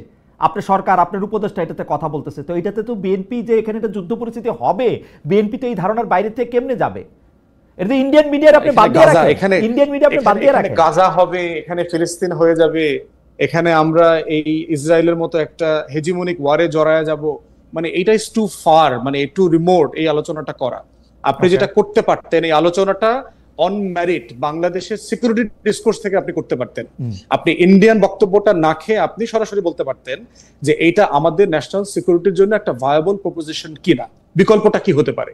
আপনি আমার রাষ্ট্র সাপেক্ষে আপনি কথা বলেন না, কিন্তু ভারতের গণমাধ্যমের রেফারেন্স দিয়ে দিয়ে যদি আপনি একটা ডিসকোর্সের অংশ হন, তখন তো কাউন্টার ন্যারেটিভ আবার ডেভেলপ করবে, যে তখন সন্দেহ করবার প্রশ্ন আসবে। ফুয়াদ, আপনি ভারতীয় ন্যারেটিভটা কেন বলতেছেন? ধরেন আমি আর আপনি, আপনার কথা তো আমি শুনি, আমি আর আপনি যেখান থেকে তথ্য নিচ্ছি, ধরেন আমাদের সরকার থেকে, আমাদের পররাষ্ট্র উপদেষ্টা কি বলতেছেন, আমাদের হাই রিপ্রেজেন্টেটিভ অন রোহিঙ্গা যিনি আবার নিরাপত্তা উপদেষ্টা তিনি কি বলতেছেন, আমাদের প্রেস সচিব সংবাদ সম্মেলন করে কি বলতেছেন, আমাদের ডক্টর মোহাম্মদ ইউনূস এইখানে জাতিসংঘের মহাসচিবকে নিয়ে গিয়ে ওইখানে কি বলতেছেন। আপনি শুধু এই বক্তব্যগুলি পরস্পর সাজান, তাইলে আপনি দেখেন ইন্ডিয়ান মিডিয়া আমার দরকার নাই, ইন্ডিয়ান ন্যারেটিভ আমার দরকার নাই, তাইলে আপনি দেখেন আপনি আজকে যে জায়গায় আছেন সেই জায়গায় আসতে পারেন কিনা। না, কনসার্ন হওয়ার মতো কিছু নাই তো, কনসার্ন হওয়ার মতো কিছু নাই, যে শুধু ইন্ডিয়ান মিডিয়াটা বাদ দিলে আমাদের কনসার্ন হওয়ার কিছু নাই। না, আমার কনসার্ন হওয়ার মতো কিছু নাই। যেটা হচ্ছে যে আমার এখানে 16-17 লক্ষ রোহিঙ্গা আছে যারা 7-8 বছর থেকে এখানে আছে। আপনি তাদেরকে তো প্রত্যাবর্তনের জন্য কিছু সিকিউরিটি মেজার নিতে হবে, এবং আপনি জানেন এই কনভারসেশন গুলো কখনো পলিটিক্যাল ডিসকোর্সে আলোচনা হয় না। ওয়েস্টার্ন পলিটিক্স থাকলে যেটা হতো, এখানকার political major political party leader public ডোমেইনে অন্তর্বর্তীকালীন সরকার সিম্পলি ব্রিফ করে দিত। ফুয়াদ ভাই, পাবলিক ডোমেইনে তো আপনি দিলেন, এটা তো পররাষ্ট্র উপদেষ্টা সংবাদ সম্মেলন করে ভুল করেছেন এবং 3টা মিথ্যা কথা বলছেন নিরাপত্তা উপদেষ্টা খলিল সাহেব, 3টা মিথ্যা কথা বলছেন একটারে কাউন্টার করতে গিয়া। হ্যাঁ, আলটিমেটলি তো এটা তো রাষ্ট্র নিজে ডিজাস্টার করছে, কোনো সন্দেহ নাই, কিন্তু রাষ্ট্র তার এই গোলটা পররাষ্ট্র উপদেষ্টা হাই রিপ্রেজেন্টেটিভ দাবি করতে পারেন। হ্যাঁ, সার্টেনলি আলোচনা আপনি তুলতেই পারেন, কিন্তু আমরা যেটা বোধ করছি যে এই কনভারসেশন তো পাবলিক হইতে পারে না, এই কনভারসেশন তো কখনো ওপেন ফোরামে হয় না। প্রতিটা রাষ্ট্র এই সিকিউরিটি ইস্যুসগুলোকে অত্যন্ত ক্রিটিক্যালি ইন্টারনালি ডিল করে। যেখানে খুব মেজর ইস্যু থাকে, ইংল্যান্ডের কথা আমি জানি, ওখানে কোবরা আছে, লিডার অফ দ্য অপোজিশন যারা আছে প্রত্যেকটা পার্টির দলনেতাকে রেখে প্রাইম মিনিস্টার ব্রিফ করে দেন, যেটা কখনো পার্লামেন্টে আলোচনা হবে না। ওইখানে এই বিষয়গুলো বাংলাদেশের মতো ম্যাচিওর ডেমোক্রেসি না। আমরা এই ভুলগুলো এই জন্য বারবার করছি, কিন্তু মানবিক করিডোরের নামে যে পরিমাণ মিথ্যাচার করা হয়েছে এটা কাম্য ছিল না। অতএব বিএনপির ট্রমা যখন আমরা আলোচনা করছি, তখন এই ইন্ডিয়ান ডিসকোর্সটাও ওখানে ফ্যাক্টর হিসেবে কাজ করেছে। অতএব সেই ট্রমাটাকে যেটা করতে হবে, আজকের মিটিং এর কারণে যেটা আমি বোধ করি, এই ট্রমাটা অ্যাড্রেস করবার জন্য ভালো হয়েছে। প্রত্যেক জায়গাতে আমরা সোশ্যাল মিডিয়াতে দেখলাম যে কে জিতেছে, তারেক রহমান জিতেছে না ইউনূস জিতেছে। আমার উত্তর হচ্ছে বাংলাদেশ জিতেছে, আমার শত্রুরা হেরে গেছে। তারা যে পরিমাণ আমাদের ভিতরে একটা দ্বন্দ্ব, সংঘাত, টেনশন, দূরত্ব তৈরি করবার চেষ্টা করছিল, সেটা হেরে গেছে। এর আগে আপনি বলেছেন যে আমরা এনসিপিরা মিলে কি ইউনূস চেয়ে 3-4 বছর দেখবেন এরকম। আপনি জানেন যে আমি আমার বক্তব্য কেটে কেটে কিভাবে রিল বানানো হচ্ছে। আমি লাইনটা পুরো করি। সেনাবাহিনী, ভারত আর বিএনপি হচ্ছে এক দল, এনসিপি, ডক্টর মোহাম্মদ ইউনূস এবং ব্যারিস্টার ফুয়াদ সহ আরো যারা আছেন তারা হচ্ছেন এক দল, তারা হচ্ছেন দেশপ্রেমী শক্তি এবং ওনারা সরকারি দল। হ্যাঁ হ্যাঁ, ওনারা সরকারি দল, আমরা বিরোধী দল, এরকম না না, আপনারা সরকারি দল, আপনারা সরকারি দল। ইউনূস সাহেব, আপনারা শুনেন, ওয়াহিদ ভাই বিরোধী দল। হ্যাঁ হ্যাঁ হ্যাঁ, আর্মি হচ্ছে, দেখেন ডিজিএফআই হচ্ছে ইউনূস সাহেবের আন্ডারে, ডিজিএফ এর ফেইলরও সেনা প্রধানের উপরে যায় এবং বিএনপির উপরে যায়। খুব ইন্টারেস্টিং। কিন্তু একটা বিষয় হলো খালেদ ভাই, আমি একটু আসতেছি, ফুয়াদ ভাই একটু শেষ করে আসতেছি, একটা মিনিট, ফুয়াদ একটু শেষ করে আমরা আসতেছি। হ্যাঁ, আমি শেষ করে ফেলি। একটা বিষয় হচ্ছে যে মানে রাষ্ট্র কোন জায়গা থেকে গণ অভ্যুত্থান পরবর্তীতে আপনার দায়িত্ব দিয়েছে এই সরকারকে, এটা কিন্তু একটা রেগুলার 90 দিনের একটা কেয়ারটেকার গভর্নমেন্ট না। Every institutions of the country have been broken into pieces. কোনো মানে ফাংশনাল প্রফেশনালিজম আমার রাষ্ট্রের কোনো জায়গাতে নাই। সিভিল ব্যুরোক্রেসি বলেন, মিলিটারি ব্যুরোক্রেসি বলেন, সচিবালয় বলেন, এভরি ইনস্টিটিউশনস সিম্পলি একটা সিন্ডিকেটেড ক্রিমিনাল গ্যাংয়ে পরিণত হয়েছে প্রত্যেকটা প্রতিষ্ঠান। আমাদের পুলিশ বাহিনী বলেন, ল এনফোর্সমেন্ট এজেন্সিস বলেন, ইন্টেলিজেন্স এজেন্সি বলেন, প্রত্যেকটা জায়গায়। তো সেই রকম একটা জায়গায় আপনার আচরণ প্রত্যেক জায়গায় আপনি প্রফেশনাল করতে পারবেন, বাস্তবতা তা না। ভিতরের খবর আপনিও জানেন, ওয়াহিদ ভাইও জানে, আমরাও জানি। আন্তরিকতা থাকার পরেও সিম্পলি কোনো ফাংশনাল ডিসকোর্স রেজাল্ট নিয়ে আসতে তারা পারছে না। দিনের ব্যাপারে যেটা হয়েছে যে আমি একটা ইন্টারভিউতে কদিন আগে বললাম যে ভারতীয় গণমাধ্যমে বলা হচ্ছে নির্বাচিত সরকার না আসা পর্যন্ত কোনো স্থিতিশীলতা আসবে না। আমার বক্তব্যটা ভারতীয় গণমাধ্যম বলেছে, এই অংশটা কেটে দিয়ে বললেন যে ব্যারিস্টার ফুয়াদও এখন বিশ্বাস করেন যে নির্বাচিত সরকার ছাড়া দেশ স্থিতিশীল হবে না। ক্যান্টনমেন্টের বক্তব্য, বিভিন্ন বক্তব্য এরকম আসছে। ঐক্যমতের ব্যাপারে আমি বলেছি, আমরা প্রথম দল, রাজনৈতিক দল যারা আগস্ট মাসে প্রফেসর ইউনূসকে লিখিত দিয়ে এসেছি যে 18 মাস থেকে 24 মাসের ভিতরে নির্বাচন করতে হবে, কোনোভাবে এর বাইরে গেলে আপনি সিচুয়েশন নিয়ন্ত্রণ করতে পারবেন না। প্রথম রাজনৈতিক দল হিসেবে আমরা লিখিত প্রস্তাব দিয়েছি। তারপরে উনি সেপ্টেম্বরে জাতিসংঘে গিয়ে নিউ ইয়র্ক টাইমসের ইন্টারভিউতে উনি বলেছেন ডিসেম্বর থেকে জুনের মধ্যে নির্বাচন হবে। এবং আমরা কিন্তু আমাদের পজিশনে কনসিস্টেন্টলি একই জায়গাতে আছি যে ডিসেম্বর থেকে জুন যেটা আমরা প্রস্তাব দিয়েছি অরিজিনাল। আমরা বক্তব্য দিয়েছি যে নির্বাচন কবে হবে, 6 মাস হবে, 2 বছর হবে, 4 বছর হবে, এটা ঐক্যমতের ভিত্তিতে সিদ্ধান্ত হতে হবে যখন নির্বাচিত হবে। আমি একটা ছোট প্রশ্ন করে রাখি, আমরা কিন্তু এটা বারবার শুনতে পাচ্ছি আর কি সরকারের কাছ থেকে। সরকার খোলাখুলি বলতেছে যে আগের আমলারা যারা আছেন তারা সহযোগিতা করতেছে না। সেনাবাহিনীর কথাটা মুখ দিয়ে বলে না, সহযোগিতা করতেছে না কি করতেছে এটা বোঝা যায় না, কিন্তু বলে যে সহযোগিতা করতেছে না। আমি ওইটা ঠিকমতো করতে চাইলেও করতে পারতেছি না, আপনিও এরকম বললেন আর কি, করতে চাইলেও করতে পারতেছেন। তো এটা সমাধান হইলো যে আমি কিছুদিন পর পর দলবল নিয়ে একটু বিদেশে চলে যাই, তাহলে আমার জন্য একটু ভালো, তাই তো? না, বিদেশে ধরেন রাষ্ট্রীয় স্টেট প্রটোকল এবং এটা তো আপনি কোনোভাবে অ্যাভয়েড করতে পারবেন না। না, রাষ্ট্রীয় সফরে এইরকম অন্তর্বর্তী ইন্টারিম আসলে রাষ্ট্রীয় সফরেই যায় না মানুষ। আর এটার মধ্যে হচ্ছে না, ওইটা তো ইলেকশন টাইম গভর্নমেন্ট, একটু পার্থক্য আছে খালিদ ভাই, ওইটা তো election time government. Election time গভর্নমেন্টের তো অ্যাবসলিউট জুরিসডিকশন, কাজের পরিধি, মেয়াদ ওটা সংবিধানে স্পেসিফিকলি বলে দেয়া আছে। ওকে, অতএব তার অন্য কার্যক্রম আমাদের কাছে ভিজিবল হয় না। কিন্তু ইন্টারিম অ্যাডমিনিস্ট্রেশনে কিন্তু আপনার আর একটু কাজের পরিধি অনেক বেশি, যেহেতু গণ অভ্যুত্থানের পরে আসছে, তাকে অনেক কাজ করতে হয়েছে, এবং এই কাজগুলো করবার এই বাস্তবতাগুলো তৈরি হয়ে আছে। ওকে, ঠিক আছে। আমরা একটু ধন্যবাদ বেশা ফুয়াদ। আমরা একটু জনাব কে ওয়াহিদুজ্জামানের কাছে যাই। জনাব কে ওয়াহিদুজ্জামান, অনেকগুলি কথা আপনার জমে আছে, আপনি যদি একটু সংক্ষেপে শেষ করেন, আমাদের কিছু মানে একটা অরিজিনাল প্রশ্নও আছে। প্রথম কথাটা হচ্ছে আওয়ামী লীগ নিষিদ্ধ করার বিষয়টা দেখেন, ব্যারিস্টার ফুয়াদ এখানে আছেন, ওনার প্রতি সম্মান জানিয়ে বলছি, গত আওয়ামী লীগ আমলে যে পরিমাণ রিপ্রেশন বিএনপির উপর দিয়ে হয়েছে, বিএনপি তো ভিকটিম, বিএনপি কেন আওয়ামী লীগের বিচার চাবে না? এই যে একটা ক্যাম্পেইন চালানো হয়েছে, টাকা খায় চাবে না? আওয়ামী লীগ যে টাকাগুলি মেরেছে সে টাকাগুলি খাবে বসে বসে এখন হ্যাঁ, এখন না, সেটা তো আমরা দেখতে পাচ্ছি কারা খাচ্ছে, সেটা আসবো আমি। কারা খাচ্ছে? এখন বিষয়টা হচ্ছে বিএনপি কি চায়, উনি একজন আইনজীবী মানুষ, উনি তো আমার চেয়ে এটা ভালো জানেন। বিএনপি চেয়েছে বারবারই যে আইনের মাধ্যমে করতে হবে। ইনফ্যাক্ট গত ডিসেম্বরে এই ধরনের একটা প্রস্তাব গিয়েছিল, আইন মন্ত্রণালয় থেকে গিয়েছিল, উপদেষ্টা পরিষদে সেটা নাল এন্ড ভয়েড করে দিয়েছে। ওনারা দুইজন উপদেষ্টা নাকি প্রচন্ড বিরোধিতা করেছেন যে না, এটা করা যাবে না। তো আইনের মাধ্যমে আপনি বিচার না করে আপনি কি একজন ডেপুটি সেক্রেটারিকে দিয়ে সিগনেচার করে একটা দলকে নিষিদ্ধ করবেন? এটা খালেদ মহিউদ্দিন ভাই, আপনিও সরকারি চাকরি করছেন, আমিও করছি, আমরা বুঝি না। এটা তো একটা প্রতীকী ব্যাপার ওয়াহিদ ভাই, এটা একটা প্রতীকী ব্যাপার। এই আমি যদি এখন নির্বাহী আদেশ দিয়ে নিষিদ্ধ করে রাখতে পারি, আমি নির্বাহী আদেশ দিয়ে নিষিদ্ধ করে রাখবো। আইনের ব্যাপারটা যদি আমার আরো বেশি আমাকে আইনি সংকটের মধ্যে ফেলে, অনেকগুলি হিয়ারিং আমার করতে হয়, আমি ওটা করবো না। না না না, আপনি দুইটাই, আপনার প্রথম কথা হচ্ছে আপনি তো আইন করবেন আগে, তারপরে তো ওই আইন দেখায়, তো তারপরে আপনি নির্বাহী আদেশ দিবেন। আপনার এই আইসিটির আইনের ভিতরে তো ওইটার মধ্যে আনতে হবে, তারপরে তো আপনি ওটার নির্বাহী আদেশ দিবেন ওটার ভিত্তিতে যে বিচার প্রক্রিয়া চলমান, সুতরাং কর্মকাণ্ড স্থগিত। সরকারি কর্মকর্তা কিন্তু আপনিও ছিলেন, আপনি জানেন। দ্বিতীয় বিষয়টা হচ্ছে, বলেন। আমি অল্প দিন ছিলাম ভাই, আমি অত জানি না। শোনেন ভাই, ওই ট্রেনিং এর ভিতর দিয়ে যারা গেছে তারা এগুলো বোঝে। দ্বিতীয় কথা হচ্ছে যে আপনি যখন একজন সরকারি কর্মকর্তাকে কনফিডেন্সে নেবেন না, তাদেরকে বারবার হেয় করতে থাকবেন, আপনি তাদের কাছ থেকে কিন্তু সহযোগিতা আশা করতে পারবেন না। এটা সরকারি কর্মকর্তা না, যে কোনো ব্যক্তির কাছ থেকেই। দেখেন, কম্পিটিটিভ পরীক্ষা দিয়ে দেশের সবচেয়ে মেধাবী মাথাগুলো সরকারি চাকরি করতে যায়। ওয়াহিদ ভাই, আপনার অনুমতি নিয়ে কথা কই, ওয়াহিদ ভাই একটা অনুমতি নিয়ে কথা কই, এইটা মোটামুটি আমরা সবাই জানি। কিন্তু আমি এখন কি করব? আমি এখন সরকার, আমি এখন দেখতেছি সব জায়গায় বিএনপির আর সিকি জায়গায় জামাতের লোক বসে রয়েছে, তারা পরিচয় দেয় ভাই ভাই আমি বিএনপির সৈনিক, আমি ওয়াহিদ ভাইয়ের লোকে কাম করছি। আমি করবো কি? আমি ওর দিয়ে তার কাজ করতে পারি না তো। ফ্যাক্ট, আপনি বিএনপির আওয়াজের চোটে, যুগ্ম সচিব থেকে সচিব পর্যন্ত বিএনপি জামাতের আওয়াজের চোটে এত টিকাই যায় না। আপনি সত্যি, আমি আপনাকে কইলাম এই অনুষ্ঠান শেষ করে আপনার কাছে 3টা তদবির করবো আমার 3 বন্ধুর, যে তার বিপদে আছে সে। না, বিষয়টা হচ্ছে যে সবাই কিন্তু ক্ষমতায় আসার সম্ভাবনা আছে।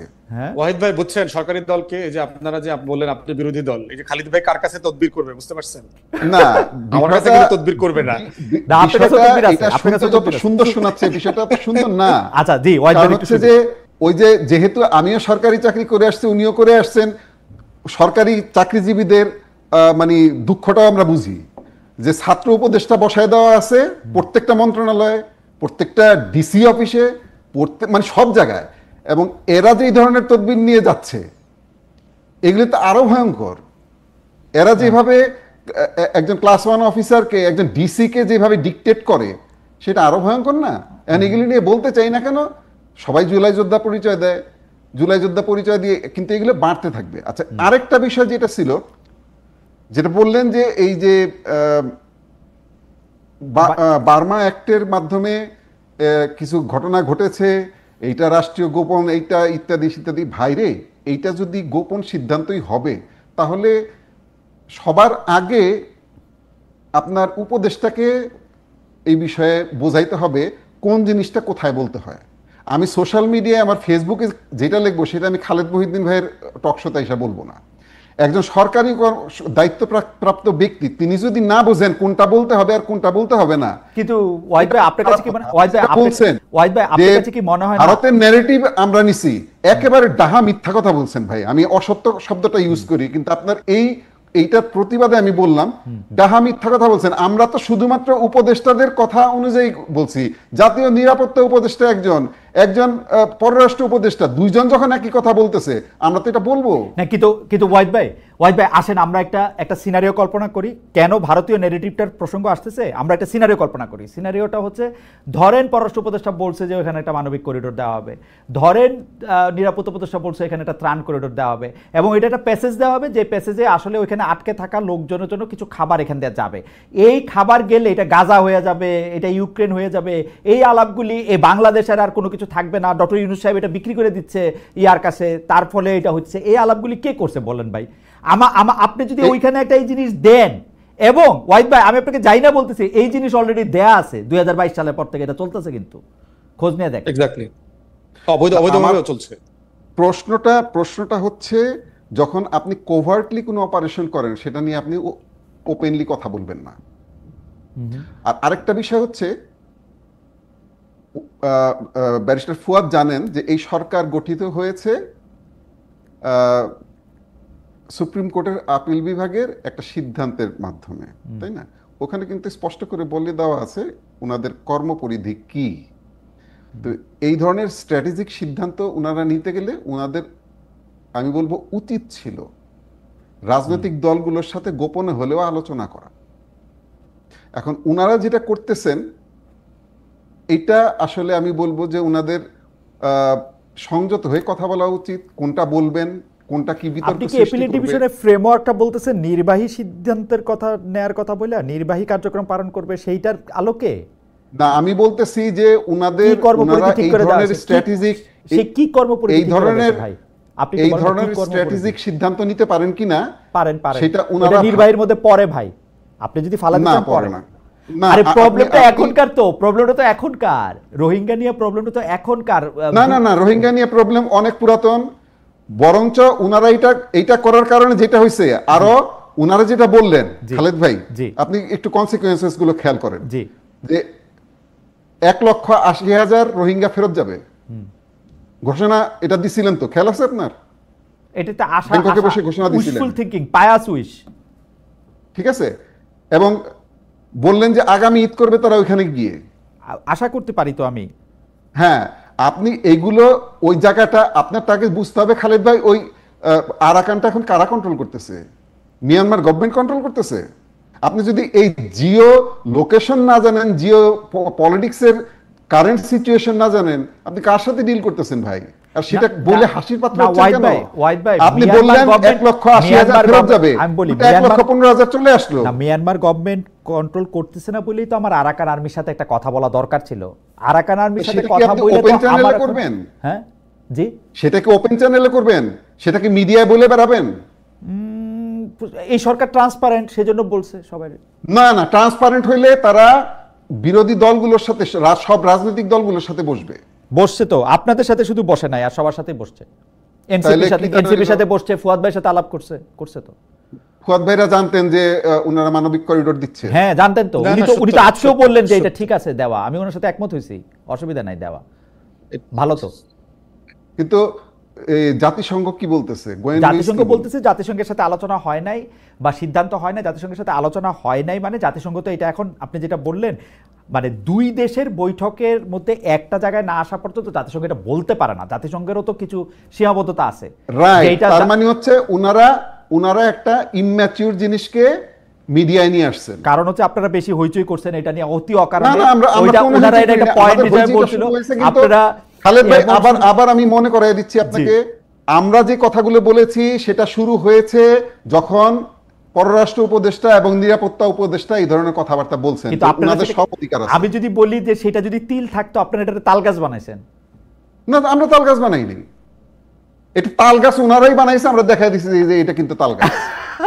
আচ্ছা, খুবই আচ্ছা, আওয়ামী লীগ সম্পর্কে আপনি যদি আরেকটা শেষ কথা বলেন, আওয়ামী লীগের প্রতি কি আপনারা একটা গোপন, নিবিড় এবং কি বলবো একটা একটা একটা কেমন জানি একটা ভালোবাসা অনুভব করতেছেন? মানে যেটা অভিযোগ করা হচ্ছে আপনাদের সাথে, যে বিএনপি আসলে প্রাণপণে চাচ্ছে যাতে আওয়ামী লীগও থাকে এর মধ্যে থেকে কোনো না কোনোভাবে কোনো না কোনো ফরম্যাটে, এইটার সম্পর্কে যদি একটু বলতেন যে মানে আপনারা আওয়ামী লীগকে আসলে কি দেখেন বা আওয়ামী লীগকে কি চান?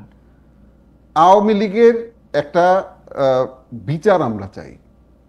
আমরা বিচারের মাধ্যমে আওয়ামী লীগের রাজনৈতিক দল হিসেবে এবং যারা এই ঘটনাগুলোর সাথে জড়িত ছিল তাদের শাস্তি হোক, আমরা এটা চাই। ওকে, এই ঘটনাগুলির সাথে যারা জড়িত ছিল তাদের শাস্তি চাচ্ছেন জনাব এ কে এম ওয়াহিদুজ্জামান। আমি একটু ব্যারিস্টার আসাদুজ্জামান ফুয়াদকে দেখতেছি। ব্যারিস্টার আসাদুজ্জামান ফুয়াদ, যে আমাকে একজন বলতেছে যে আমি প্রশ্ন একটু লম্বা করে করতেছি সেজন্য ক্ষমা প্রার্থী, কিন্তু আপনারা আসলে আওয়ামী লীগের কি চান? মানে ব্যাপারটা কি একটা আওয়ামী লীগ একটা হুটু টুটসি এরকম একটা হয়ে থাক যে ওরা মানে দে আর অলওয়েজ আদার এরকম একটা হয়ে থাকুক, এটা চাইতেছেন নাকি আসলে কোনটা আপনাদের চাওয়া? এবং যেটা আপনার সেটা কথার প্রসঙ্গে কথা আসা।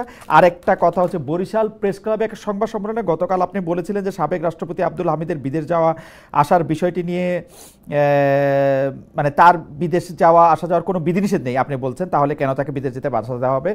এই প্রসঙ্গেও আপনি যদি একটু বলতেন। ব্যারিস্টার ফুয়াদ। আওয়ামী লীগ প্রশ্নে আমি আপনার এবং ওয়াহিদ ভাইয়ের সাথে একমত ইন প্রিন্সিপল যে এইটা এক্সিকিউটিভ ডিসিশন দ্বারা অ্যাড্রেস করা উচিত না। এবং আমি আপনার সেপ্টেম্বর মাস থেকে আওয়ামী লীগ কোশ্চেন অন্তর্বর্তীকালীন সরকার কিভাবে ডিল করা উচিত তার একটা পুরো মানে প্রোটোকল আমি বলেছি পাবলিকলি, বহুবার। এবং আমি এটা প্রস্তাব করেছিলাম যে আমেরিকার কংগ্রেশনাল হিয়ারিং মডেলে এটার একটা গণশুনানি হওয়া দরকার, যেখানে বাংলাদেশের যে কোনো নাগরিক রেজিস্ট্রেশন করে লিখিত অথবা অনলাইনে অথবা সশরীরে মতামত দিতে পারবে। এবং এই গণতদন্ত কমিশনটা আপনার আমাদের সংসদ ভবনের যে কোনো একটা বড় হলে হতে পারে এবং এটা লাইভ ব্রডকাস্ট হবে, যেটা সিনেট হিয়ারিং এর মতো কংগ্রেশনাল হিয়ারিং এর মতো হয়। আমাদের একটা বিটিভি সংসদ এটা লাইভ ব্রডকাস্ট করবে। সেখানে আমাদের যারা অংশীজন আছে, রাজনৈতিক দল, শহীদ পরিবার, আহত পরিবার এবং এভরিবডি, মানবাধিকার কর্মী যারা ছিলেন, লয়াররা ছিলেন, দেশি বিদেশি সাংবাদিকরা ছিলেন, সবাই মতামত দেখ।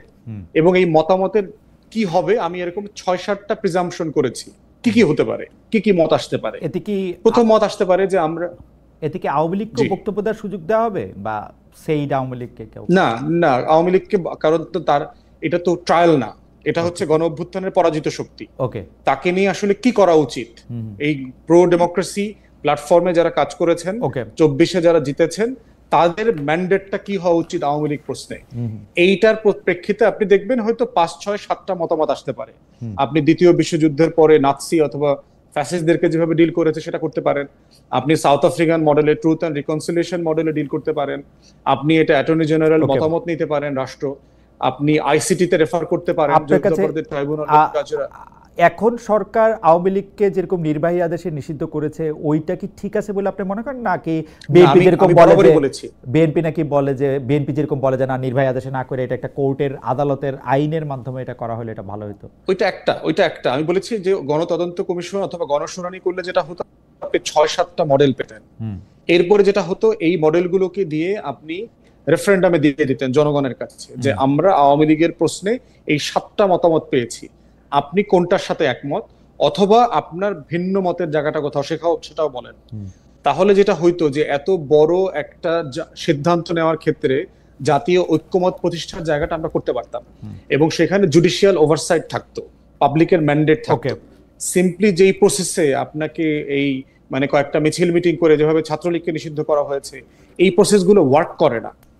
এবং এমন একটা আইন দিয়ে করা হয়েছে যেটা দিয়ে জামাতকে নিষিদ্ধ করা হয়েছিল গত সরকারের শেষ দিকে, ওয়ার্ক করে নাই, ফাংশনাল হয় নাই। কারণ গণ অভ্যুত্থানের একটা বড় ঘটনা। সরকার তাহলে এই পথে কেন হাঁটলো? আমার কাছে মনে হয়েছে একটা জিনিস আপনি এক জায়গায় দুষ্টামি করে বলেছেন যে আমি তো রাজনীতি করি নাই ভাই, আমি তো সাদামাঠা ভাবে যা বুঝি তাই করি, জনগণ আমাদেরকে 5 বছর দেখতে চায়। একজন উপদেষ্টা বলছে না, আমি বাজারে গেছিলাম সবাই বলছে স্যার 5 বছর থাকেন। এখন এই ধরনের নাইভিটি আছে এই সরকারের উপদেষ্টাদের মধ্যে, এস্টাবলিশমেন্টের মধ্যে, এবং তারা খুব ক্রিটিক্যালি দেখে না একটা রাজনৈতিক দল সিচুয়েশন গুলোকে অত ক্রিটিক্যালি দেখে। এইটা তাদের একটা ল্যাকিংস। দ্বিতীয়ত যেটা মনে হয়েছে সেটা হচ্ছে তার সময়ের এবং কাজের প্রায়োরিটির একটা জায়গা আছে। তারা বোধ করছে যে এত বড় কাজগুলোকে নিলে আমরা যে কাজগুলো করে ইলেকশন এক্সিটের দিকে যেতে চাই সেটা আসলে আমরা শেষ করতে পারবো না। এই দুইটা জায়গাতে মনে হয়েছে যে আমাদের মানে ওনারা আটকে গেছেন। তৃতীয়ত হচ্ছে ওয়াহিদ ভাই একটা জিনিস রেফার করছিলেন যে চিটাগং পোর্টের একটা টার্মিনাল একটা কোম্পানিকে দেয়া অথবা হিউম্যানিটেরিয়ান করিডোরের কনভারসেশন করবার এখতিয়ার ম্যান্ডেট আছে কিনা, আমার আছে, আমি এটা মনে করি আছে। প্রথম কথা হচ্ছে সংবিধানের 106 দ্বারা এই সরকার গঠিত হয়নি, এই সরকার গঠিত হয়েছে গণ অভ্যুত্থানের ম্যান্ডেট দ্বারা। প্রোটোকল, আপনি এটাকে লিগালাইজ কিভাবে করবেন যে বিয়েতে কিন্তু রেজিস্ট্রেশন করা শর্ত না। এইটা তো বেরিসা ফুয়াদ, আমার এবার আপনার কথা শুনতে পাইতেছেন কিনা একটু অনুরোধ করতে ইচ্ছা করতেছে, কারণ হচ্ছে যে আপনি শপথটা নিলেন 106 এর ম্যান্ডেট দিয়া, আর যখন আপনার যেইটা সুবিধা, আপনার পকেটে দুইটা বইই থাকে, আপনার যখন বিপ্লবী সরকার হইতে গণ অভ্যুত্থানের সরকার হইতে ইচ্ছা করে তখন আপনি ওই বই বাইর করেন, যখন আপনি বলেন যে আপনি সাংবিধানিক সরকার তখন আপনি এই বই আমারে দেখান। মানে ইশাককে আপনি মেয়র বানাবেন কিনা তখন আপনি সংবিধান দেখান, আইন দেখান, কি দেখান না দেখান জানি না, যখন আবার আরেক সময় গণ অভ্যুত্থান দেখান যে আমার এটা ম্যান্ডেট আছে। এই জন্য আমার পজিশন পরিষ্কার ছিল খালিদ ভাই শুরু থেকে, যে আমি কনস্টিটিউশন সাসপেন্ড করতে বলেছি। আপনি বলছেন আপনি সরকারের বিশ্লেষণ করে দেখেন, আপনি বলছেন, আপনার আমি শুনছি আপনি সরকারের বিশ্লেষণ করে, আপনার সাথে একমত, আপনার সাথে আমি একমত। এখনো পর্যন্ত বাংলাদেশের মহামান্য রাষ্ট্রপতি হচ্ছে জনাব শাহাবুদ্দিন, উনার কাছেই শপথ নিয়ে এটা দুঃখজনক, এটা দুঃখজনক আমার নাই, কিন্তু বলেছি যে এটা কনসিস্টেন্ট একটা অ্যাপ্রোচ নেওয়া দরকার ছিল, যেই অ্যাপ্রোচ নিয়ে আমি কন্টিনিউয়াসলি কনসেনসাস বিল্ড করব অংশীজনের সাথে, এবং আমি সিদ্ধান্ত করেন নাই, কারণ আপনি আপনার সবচেয়ে সুন্দর পথটাতে হাঁটছেন, আপনি আপনি ধর্মেও আছেন, জিরাফেও আছেন, আপনি 5টা স্ট্যান্ডার্ড নিয়ে রয়েছেন। ফুয়াদ ভাই, আমি যদি এই সরকারের দেখি, সত্যি সত্যি আমি সরকারের, আমার কাছে মনে হয় যে ভাই এখন আপনার কি পার্ট, এটা আপনি আগে বলেন। আপনি এখন নওয়াব সিরাজউদ্দৌলা নাকি রবার্ট ক্লাইভ?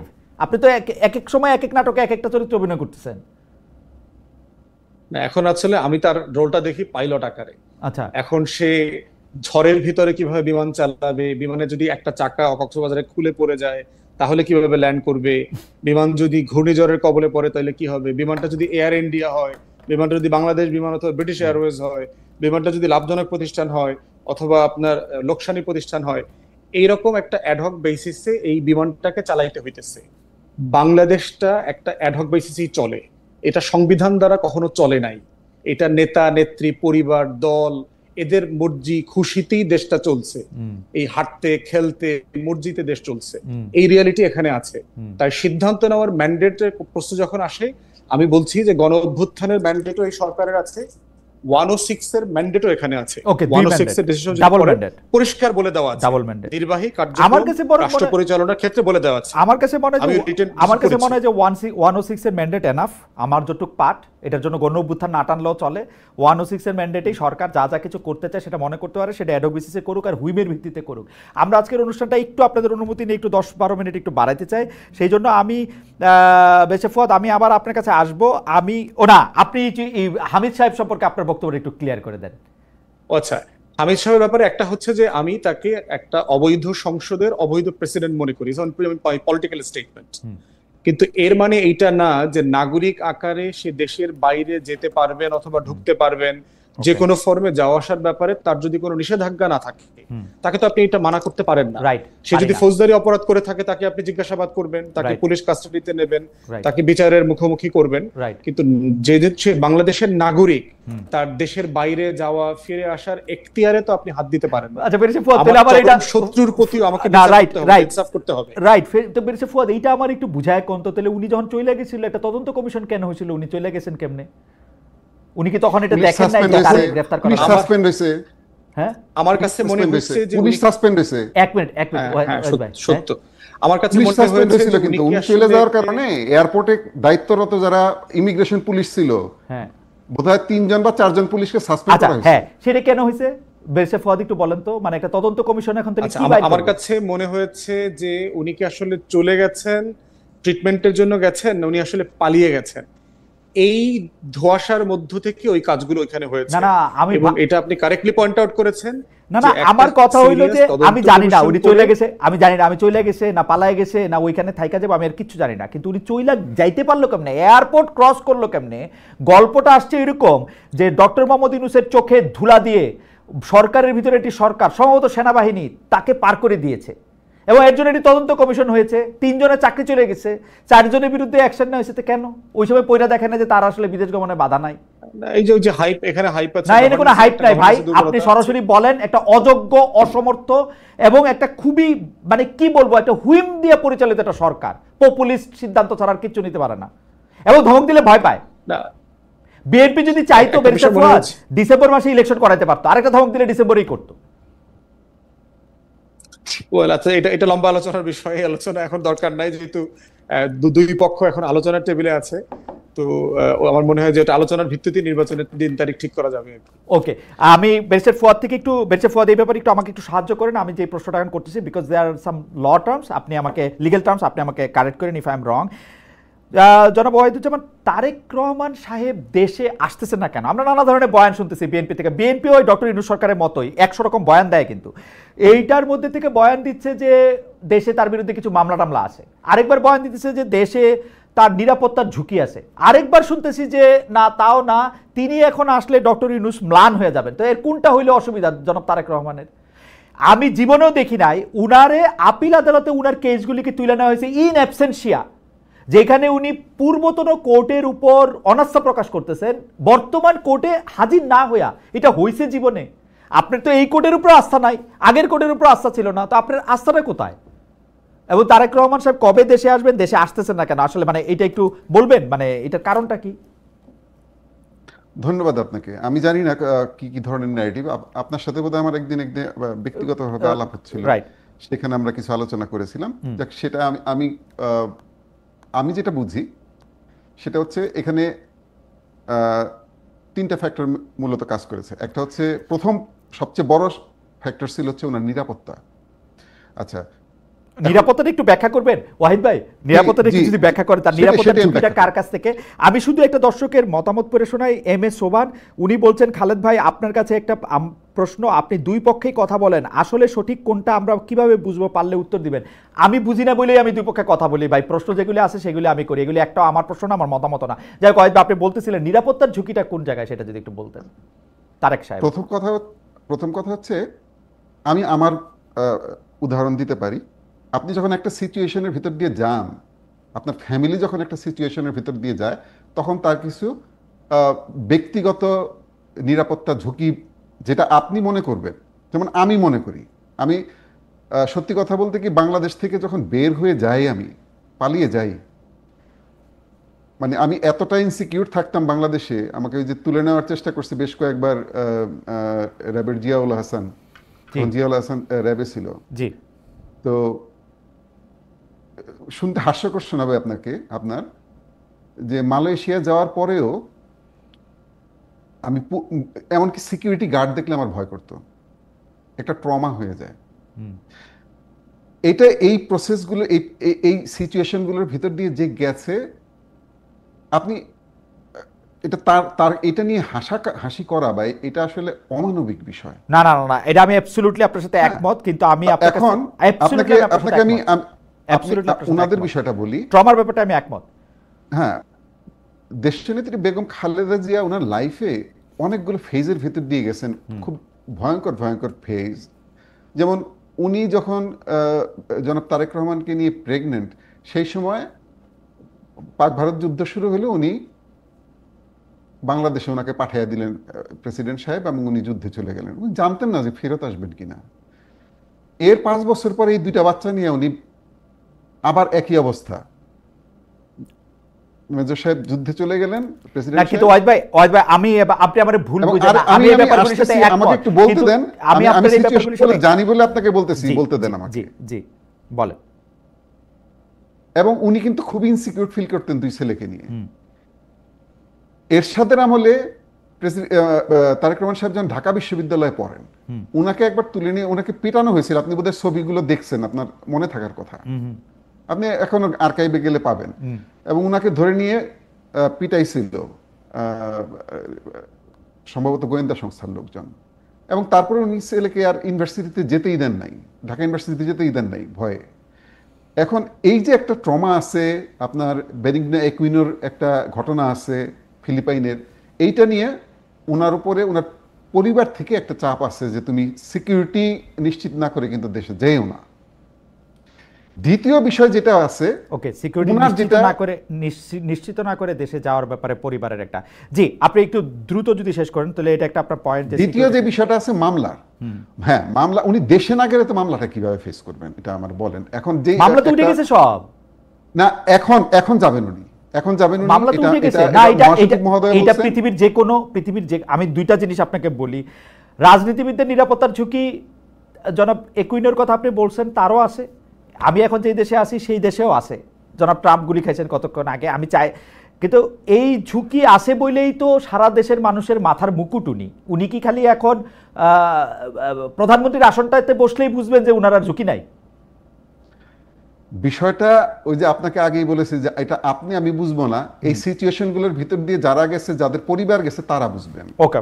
আর বিচারের বিভাগে তো যখন আপনি আপিল করবেন, বিচারের বিষয়টা। আর তৃতীয় যে বিষয়টা আপনি বলেছেন, এটা অনেকের ধারণা, এবং ওনার সাথে আমার কথা বলেও বিভিন্ন সময় মনে হয়েছে।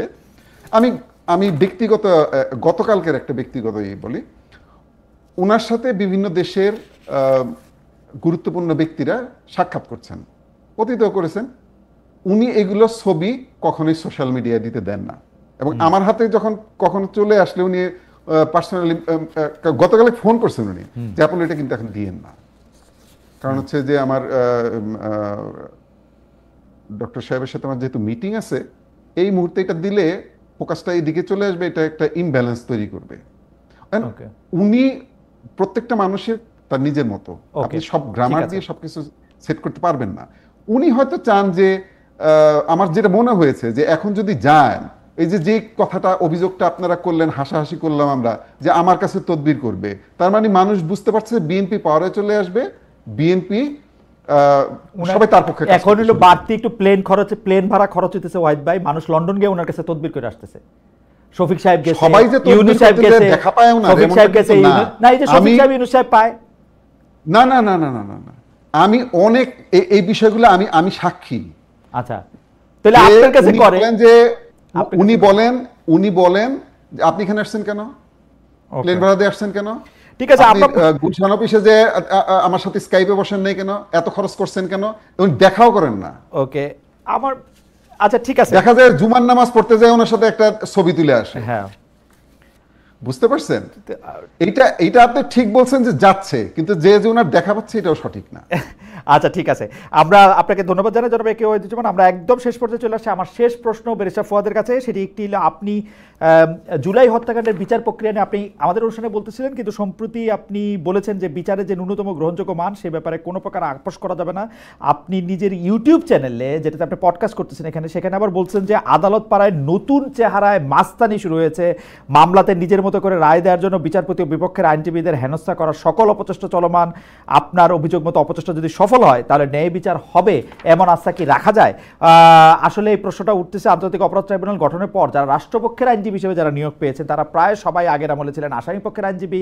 এতে কনফ্লিক্ট অফ ইন্টারেস্টের প্রসঙ্গ বারবারই আসছে। ব্যারিস্টার ফুয়াদ, আমরা একটু আপনার থেকে কম্প্রিহেনসিভ 2 মিনিট একটু শুনতে চাই। একটা বিষয় হচ্ছে, ওই বিভিন্ন আইনজীবীরা যে মাস্তানি করছেন, ওটা আমি আইসিটির ব্যাপারে বলি না, ওটা সুপ্রিম কোর্টের এভারেজ প্র্যাকটিসের কথা বলছি। এবং বিভিন্ন রাজনৈতিক দলের যারা আইনজীবীরা আছেন, তারা খুবই বাজে আচরণ করছেন, বিভিন্ন অন্য আইনজীবীদেরকে হেনস্থা করা, আওয়ামী লীগের দোসর হিসাবে মামলার একটা প্রতিযোগিতা আছে, যেমন ধরেন বেক্সিমকোর উকিল কে হবে, নাসা গ্রুপের উকিল কে হবে, রানা প্লাজার ওই ক্রিমিনালের উকিল কে হবে, অথবা ওই যে আপনার করোনার যে সার্টিফিকেট জালিয়াতি করলো ওই লোকের উকিল কে হবে।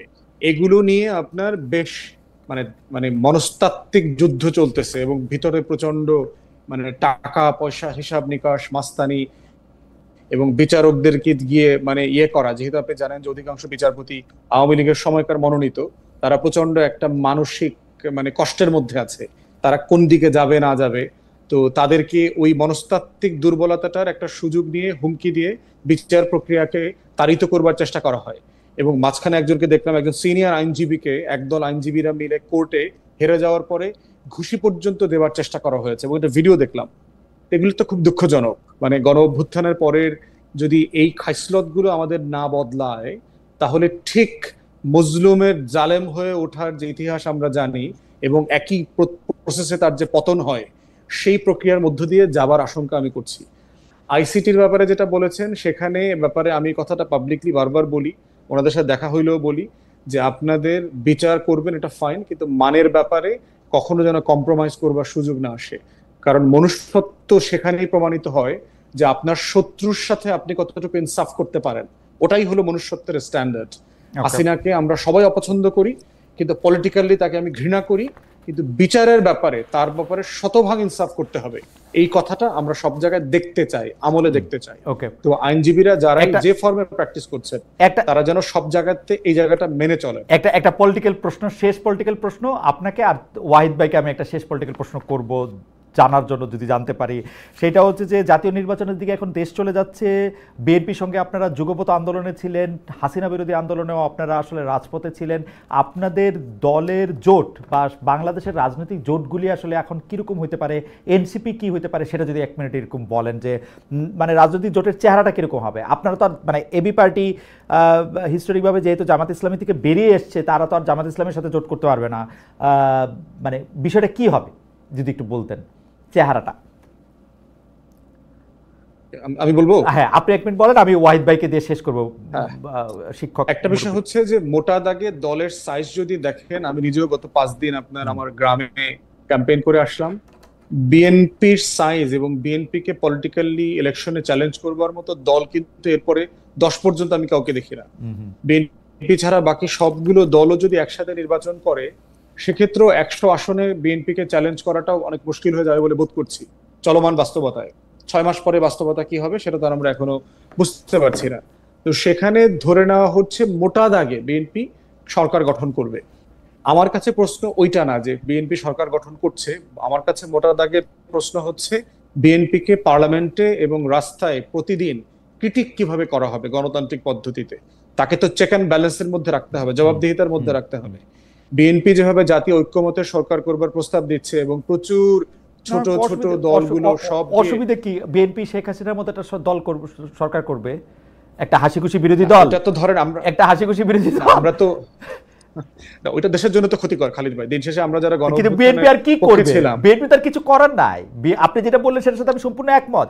আসলে তো এখন বিএনপির মাঠে কোনো চ্যালেঞ্জ নাই, বিএনপির চ্যালেঞ্জ বিএনপি নিজে। কি করবে এখন বিএনপি? হ্যাঁ, ওইটাই হচ্ছে এখন আমাদের আলোচনার বিষয়, যে বিএনপি কে পার্লামেন্টে সিরিয়াসলি বিরোধী দল আকারে চ্যালেঞ্জ করতে পারবে, কথা বলতে পারবে, সেই রকম একটা ফোর্স নিয়ে আমাদের এখন কাজ করা দরকার। আমি ওইটা নিয়ে বেশি কনসার্ন। ওকে, কে ইমিডিয়েটলি ক্ষমতায় যাচ্ছে এটা আসলে এখন আলোচনার বেশি স্পেস। আমার মনে হয় যে পেরিসাব ফুয়াদ একদম ঠিক কথা বলছেন। 1 মিনিট একটু ওয়াহিদ ভাই বলেন তো, বিএনপি 297 আসন পাবে ধরেন, বা 90টা, এইটা বিএনপির জন্য ভালো হবে, খারাপ হবে, কি হবে? বিএনপি তো আবার এটা হাসিনা সরকারই হবে। আসলে বিএনপি কোন ধরনের সরকার হবে এটা আমি তো বলতে পারবো না, গণত্ব না আমি। তবে হ্যাঁ, বিএনপির এখন যে মাঠের অবস্থা সেটা বিএনপি ভালো করার আমি সম্ভাবনা দেখতে পাচ্ছি। বাট এইটাও সত্যি যে দীর্ঘ 15 বছর যাবৎ প্রায় 3 কোটি ভোটার যারা নতুন, তারা ভোট দেন নাই। উনারা কোন দিকে ভোট দিবেন সেটাও কিন্তু একটা ডিসাইসিভ ফ্যাক্টর হিসেবে কাজ করবে। বাট এটা আপনাকে আমি গ্যারান্টি দিতে পারি যে বিএনপি একটা জাতীয় সরকার গঠন করবে নির্বাচনের পর, এবং আমাদের ভারপ্রাপ্ত চেয়ারম্যান মহোদয়, ওনার যে ধৈর্য সহ্য আমি দেখেছি, মানে আমি ওনার কাছ থেকে শিখেছি এগুলো, যে আপনাকে গালি দিলে আপনি এটা সহ্য করতে হবে, আপনার সমালোচনাটা আপনি সহ্য করবেন। এবং উনি এটা অসাধারণ এটা নিতে পারেন উনি, মানে এই যে সমালোচনা, উনাকে ব্যঙ্গ করা, এগুলো নিতে পারেন উনি। এবং উনি অ্যাকচুয়ালি এই যে আমাদের অনেক সময় আমরা যখন বসি, আপনার মতো এরকম হঠাৎ করে কোশ্চেন করে বসেন, একটা থতমত খাওয়াই দেন আমাদের, মানে এটা উনি করেন যে স্পন্টেনিয়াসলি। আমি তারপরে না, আমাদের আজকে আর সময় না ওয়াহিদ ভাই, আপনার সাথে কথা বলা সবসময় আনন্দদায়ক, কিন্তু আপনি একটা দলের নেতারাই, জাতীয় সরকার করবে, দলের নেতারাই ওনাকে চ্যালেঞ্জ করে, এখনো দলের নেতারা ওনাকে চ্যালেঞ্জ করে, দলের নেতারা ওনাকে চ্যালেঞ্জ করে। একটা নমুনা দেন তো। স্ট্যান্ডিং কমিটিতে ওনার অনেক সিদ্ধান্ত আছে যেগুলো উনি স্ট্যান্ডিং কমিটিতে নিয়ে যায়, স্ট্যান্ডিং কমিটির সিনিয়ররা যখন বলেন যে না এটা করা ঠিক হবে না, উনি ওখান থেকে না, আমি বিশ্বাস করি না, আমি বিশ্বাস করি না। এটা আমাদের ভিডিও করে দেখায়, এটা আমাদের ভিডিও করে দেখায়, এটা তারেক সাহেবের সিদ্ধান্তের বাইরে গিয়ে কেউ তাকে ভিন্নমত পোষণ করে, এটা আমি বিশ্বাস করি। হয় এটা হয় খালেদ মহিউদ্দিন ভাই, পরিবারের সদস্যদের বাইরে, পরিবারের সদস্যদের বাইরে তো বটেই, স্ট্যান্ডিং কমিটির সিনিয়র লিডাররা যখন কোন একটা সিদ্ধান্ত নেন, উনি আলটিমেটলি ওইটাতেই অ্যালাইন হন। উনার মতের বিরুদ্ধে গিয়া নাকি ওই যে সমাজতান্ত্রিক দলগুলিতে আমরা সবাই মিলে চেয়ারম্যানের সিদ্ধান্তটা একসাথে, আমার নিজের দপ্তরের অনেক সিদ্ধান্ত দেখা যাচ্ছে সিনিয়ররা ওনারা এখনো পরীক্ষা নিরীক্ষা করছেন, এই কারণে বাস্তবায়ন হচ্ছে না, যেটা তারেক রহমান সাহেব চাচ্ছেন যে সে এই যে ইয়ের মাধ্যমে অনলাইনে আমাদের মেম্বার সংগ্রহ, আমাদের ডোনেশন, আপনি আমাদের বিএনপির ওয়েব পেজে যান, গিয়ে দেখবেন ডোনেশন দেওয়ার জায়গা আছে, সদস্য ফি দেওয়ার আমি জায়গা গেছিলাম, আছে, কিন্তু যেটা গেছিলাম। সিনিয়ররা এখন এটা নিয়ে যাই হোক, পরীক্ষা করতে চাচ্ছে। যাই হোক, আপনি মানে আছে। আমার যদি কোনোদিন এই মানে এটা দেখার সৌভাগ্য হইতো যে দলের মধ্যেও, কারণ এটা তার আসলে দলের মধ্যে আপনারা তার ভিডিও করে দেখাবেন না, কিন্তু দেখতে পারলে ভালো লাগতো। বিশ্বাস অবিশ্বাসের প্রশ্ন না, সেটা আমি মানে উজ্জ্বল করলাম, সেটা একটা রেটরিক। দেখলে হয়তো মনে হইতো যে তিনি ভিন্ন মত নেন। জনাব একে ওয়াহিদুজ্জামান, আপনাকে অনেক ধন্যবাদ, অনেক ধন্যবাদ ব্যারিস্টার আসাদুজ্জামান ফুয়াদ।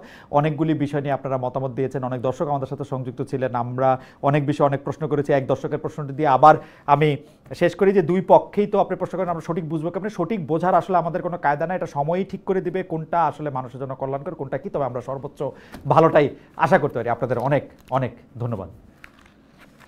ধন্যবাদ দর্শক।